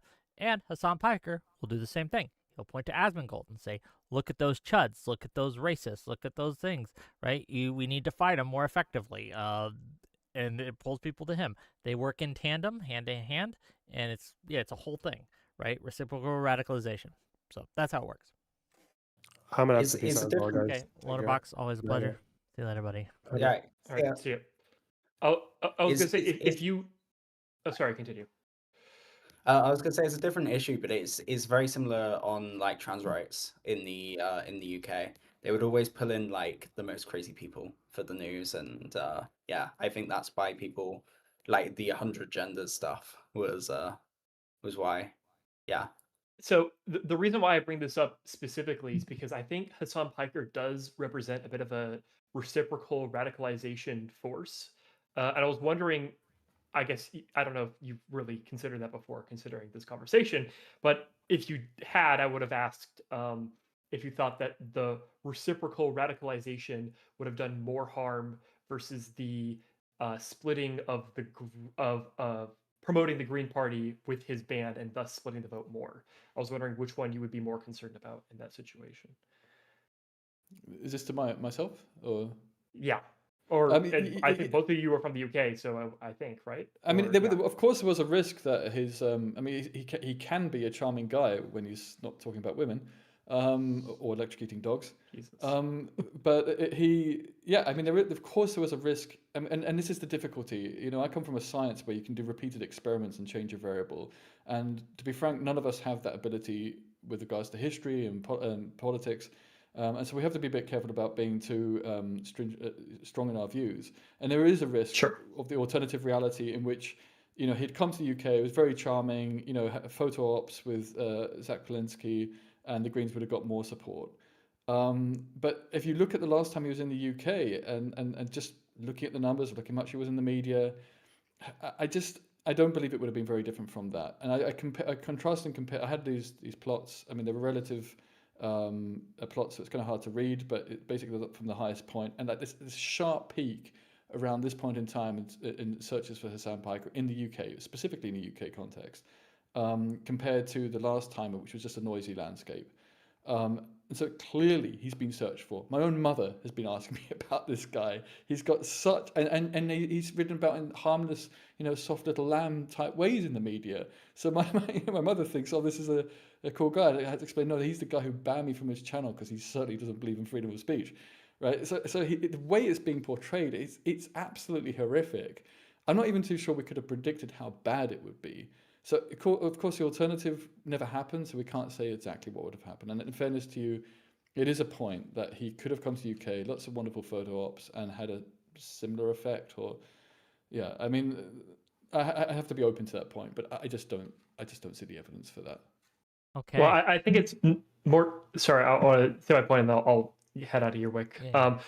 I think the concern that I have, and I think a lot of other people have, is when you sort of like legitimize Hasan Piker by allowing him in the country without any sort of like institutional pushback, it's sort of opening the door for others to do the same. And like, I think having an air of legitimacy, in my personal opinion, I don't really have any data to back this up. I think in the long run, legitimacy by institutions is going to promote their image greater than it will be if the institutions like oppose them. I think it that's entirely just my opinion. depends on how people view institutions. And looking at how people view institutions, at least in America, you gain much, much more by being opposed by institutions than you do by being accepted. But thanks for calling in, buddy.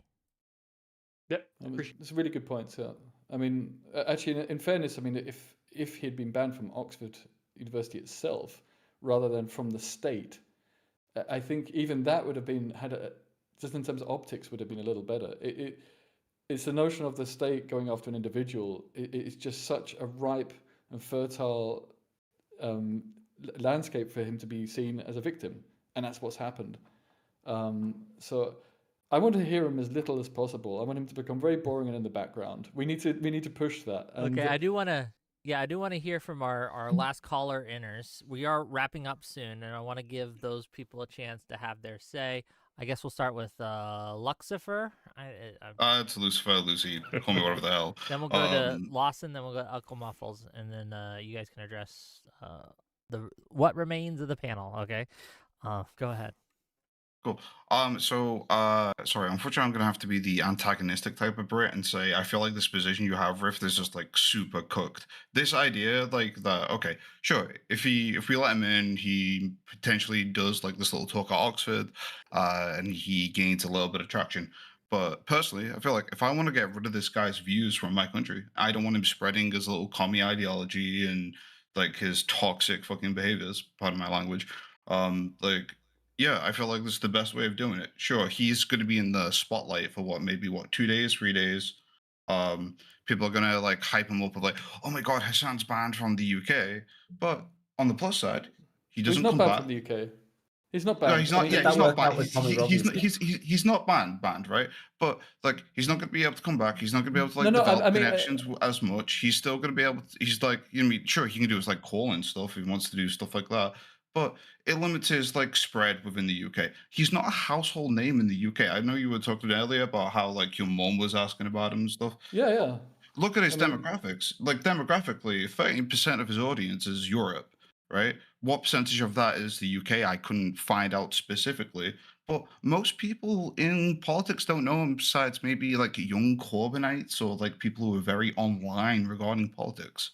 So well, a like lot of the this idea of younger just online, preventing I him mean, in is probably like it's probably the best way to limit any reach he has like within this country, especially regarding like the current state that we've had with letting people spout horrible ideas and horrible ideologies in this country. Looking at Tommy Robinson, looking at Nigel Farage, looking at like just anyone from like Restore or Reform UK. Like yeah, but it's the fact exact that they're same. allowed to spread Yeah, their but speech as much as they are without repercussion is generally what's made this country go to hell. Yeah, but but it's the exact same here's issue with the. So he addressed me. I need to make this point oh really, sorry. really, really clear. Like this is why I had this analogy with like two venues, one with 100,000 people, one with 5,000 people. I don't think we disagree on very much here. It's simply that he's still streaming to the UK right now. Tommy Robinson can still share messages right now. We've got Nigel Farage who can go and share messages on X right now, absolutely lie through his teeth. It is by far the biggest venue in the modern day, and it's affecting the youngest. The youngest that are more likely to be online, they're more susceptible. Once people are radicalized, de-radicalization just keeps people shut up. They don't. It's very rare that people actually change their views. We need to stop the radicalization at the beginning. I don't think you disagree with me on this, but the point being is. I can agree, but I feel like your analogy is a little bit off. This is like, oh, okay, a guy comes to a venue, gets like 10,000 people, but he does that venue every other month, compared to the guy who comes and does the venue one time, gets 50,000 people. Hey, thanks for the 5 gift memberships, Agent Babylon. Really appreciate you, buddy. Okay, carry on. Yeah, I think his online presence is a far bigger influence, and of course, not just in Britain. I mean, it's also the narrative in the US that he can go back and go, oh, look at me, poor me, right? And get some support this way. And it's exactly how populists work. It actually just fits like a glove into the populist lie, in which they see themselves as victims against this big, nasty establishment. This is also what I was saying. If the Oxford Union could have been forced to say, hey, we're not going to have him there, at least it wouldn't be seen quite as the state and the establishment. It would have been a better way to do this. But the way it's being done, the optics that have happened, the search results as a result, it's just been good for him. And his main platform's online. And we need to ban him online if we're going to do this. And I support that, right? Because otherwise, this has actually just made things worse.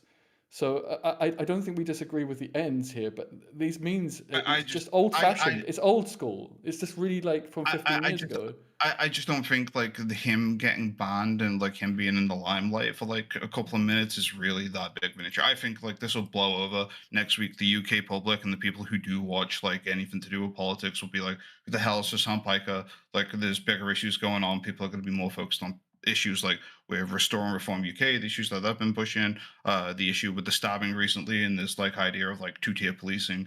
I feel like Hasan Piker for the UK specifically, he's just a flash in the pan, and like no one's actually going to give a damn about him after this. I must say, by the way, and this is anecdotal, so take it what it's worth. I live in Germany. Real I am quick. shocked by how many people here know who Hasan is, and Destiny, to be honest. Yes. And how many people support him. It's scary. I spend enough time talking to these people to try and, frankly, de-radicalize them. But I think he has more support than we realize, especially among the younger generations. So Gotcha. I think we both agree on like the seriousness here, but we've got to be more intelligent about dealing with this because it can really backfire. Yeah, two things. $10 from nobody chef to say pretty black pill. To be honest, pushing crazy speech out leads to growth of it, as does not controlling it. All I can do as a Southern U.S. dude is talk to neighbors in real life and hope for the best. Thank you for the $10. I want to give it to Astrid, but then I want to let our callers go too. So Astrid go, and then Lawson. So and then, yeah. I think from my perspective, like, how did banning Tommy Robinson go? Tommy Robinson, once upon a time, just like he was just like a rebel news presenter. Like he had like a little bit of clout from like within his circles from like the EDL and things. But a lot of people just saw him as quite thuggish. Then after he got banned from YouTube, and he got banned pretty hardcore, he his reach, they actually did it in such a way that like he wasn't banned, but like every video was like pretty much unlisted. And after that happened, um he was able to make a I'm censored argument, and then it was a snowball, and he suddenly started growing more members, and then there was the Unite the Kingdom rally, and like all of this happened because he was censored. So I think it's important to like look at that, and yeah. I would. Sorry, do you mind if I respond? Or? Go real quick, and then Sure. we gotta Yeah. move on. Yeah. Yeah. Like I don't think it's because he was censored though. I think it's because what he latched onto, like with the grooming scandal in Rotherham and everything. Like I just feel like he was lucky like twice a day, and he was able to latch onto that. And unfortunately, as we've seen in the UK, racism is unfortunately a popular position in this goddamn country. But I that's mean, my Britain take on first it. tried it though. Britain first tried it as well.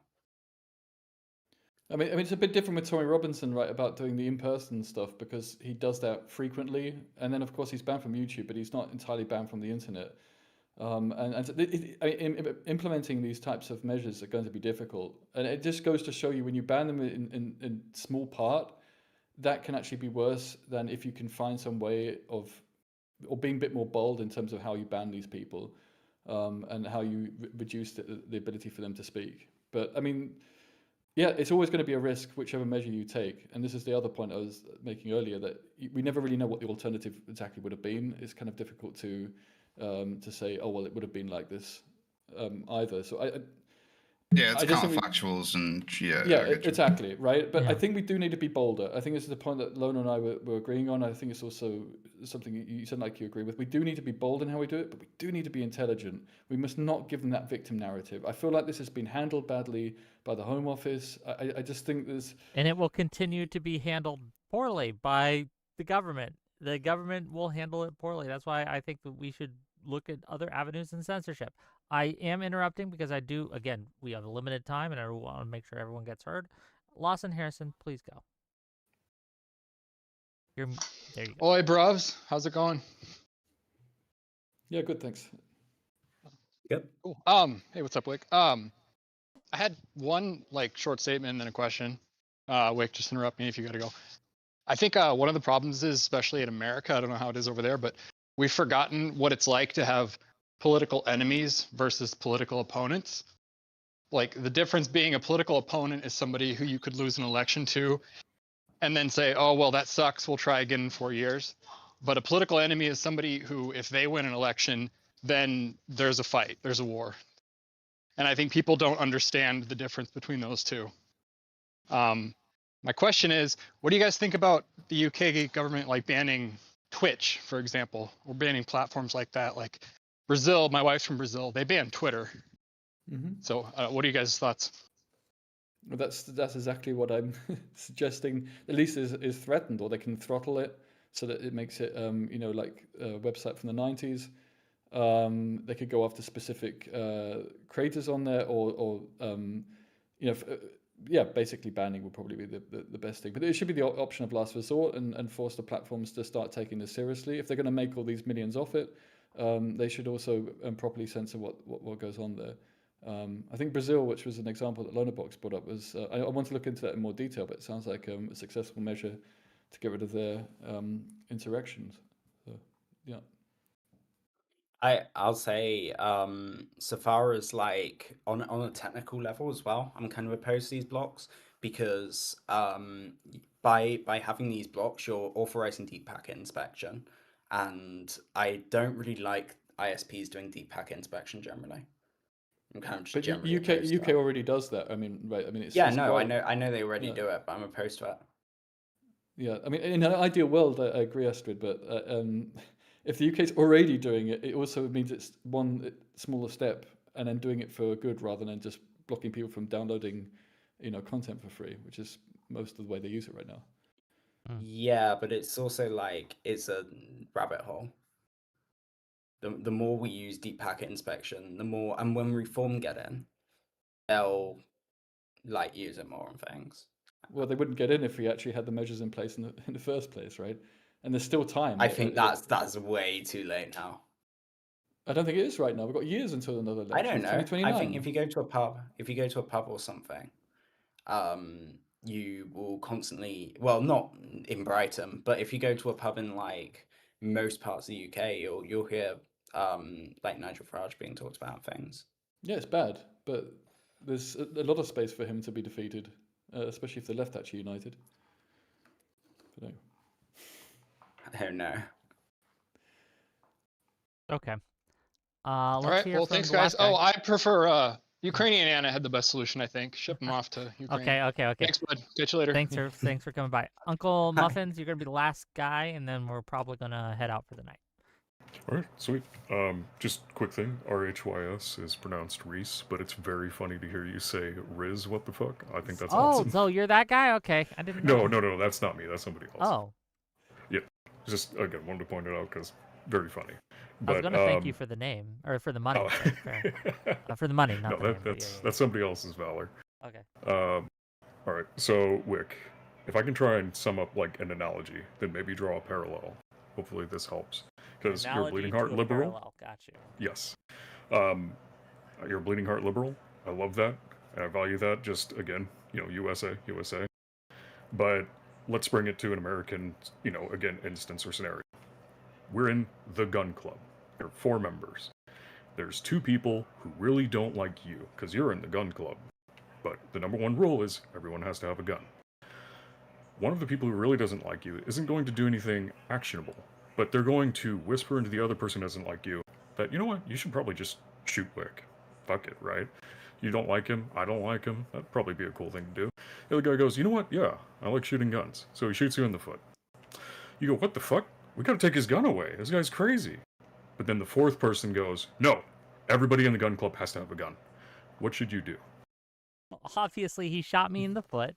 We take away, we arrest the guy who shot me in the foot. But is he in the gun club and still has a gun? Well, he doesn't get a gun in jail, so no. Okay. That would be great, except now we live in the world where the jail doesn't exist. What do you do? Oh, okay, so no jails exist. Well, obviously, I shoot him back. Okay. So how do we actually shoot back in this instance regarding what's going on currently with the Hasan ETA revocation? I think that the conduit kind of take down a nuke or whatever, things like that, a lot more things like that. We fight his rhetoric with rhetoric of our own. We have discussions like this where we expose his tactics. I think all those things are fair game and we should do more of it, and they are effective, to be clear, right? Things like the shot caller shit. It had an impact on him. It hurt him. There are other things that we can do of a similar vein that would absolutely have an impact on his influence and power that would not risk some of the externalities, or the second order effects, I should say, of censorship. Okay, fair. Muffles, can I add to your analogy that Sure. we're not in a situation where we all have the same guns, right? I mean, Hasan has got a bunch of M16s and a lot of ammunition, and we've got some. Sorry, I'm not a gun guy, but we've got some kind of little pistol with a small caliber bullet. A Brit, not a gun guy.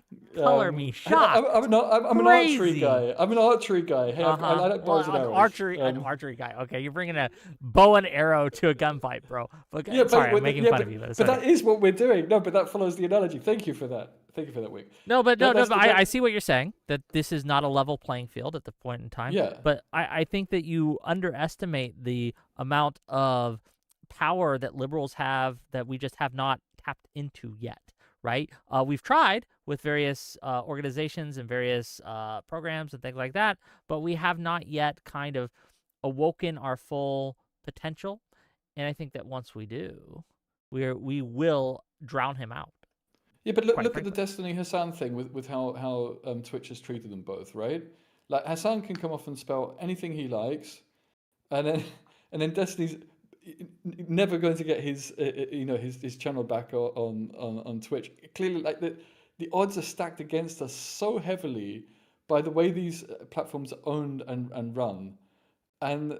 So, I mean, following this analogy, I mean, what is it like a 155 millimeter artillery piece compared to a pistol? Like the difference is so extreme, and we've got to try because we can try, and that's what we're doing, right? But whether that's enough or not on its own, without some balancing of the gun club, shall we say? I agree that there I'm needs to be both a leveling needs of to the be done. playing field. What you want to do is censorship, which is take away his guns or reduce his caliber. What I want to do is pack my own, right? I want to pull up with a tank, right? Or a fucking stealth bomber, which is, again, both attempts to tackle the problem, but one is reducing and the other is addition.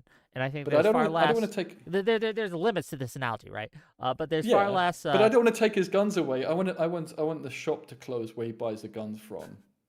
See why the limits to the analogy here, right? I think that Well, no, we I could think buy. it's I think we could buy weapons from that shop too. yeah. I think the owner's a bit biased. Well, I think that there are other so- shops. Like we could just add things to this analogy if we want to make it work. Yeah. But So the big thing is I do you, have you to kick go. him out of the gun club. I do That's have the to. actual I do have answer. to. I do have to end the show, unfortunately. But gang, if you enjoy what I do, hit that like button, hit that subscribe button. Give me money. Next week, I want to do, and I haven't even booked for this yet, and I need to. Monday, I want to have a discussion about Plattner. Graham Plattner. We need to have a talk. You and I, dear viewers. Maybe it'll just be me. Maybe it'll just be me giving my thoughts. But yeah, we need to have a discussion before the primaries end, which is on the 9th. So Monday it is. Monday we're having this discussion. If you have big thoughts on Graham Plattner, positive or negative, hit me up. I want to hear from you. I want you on the show. Friday, we're going to have a discussion, another British style discussion.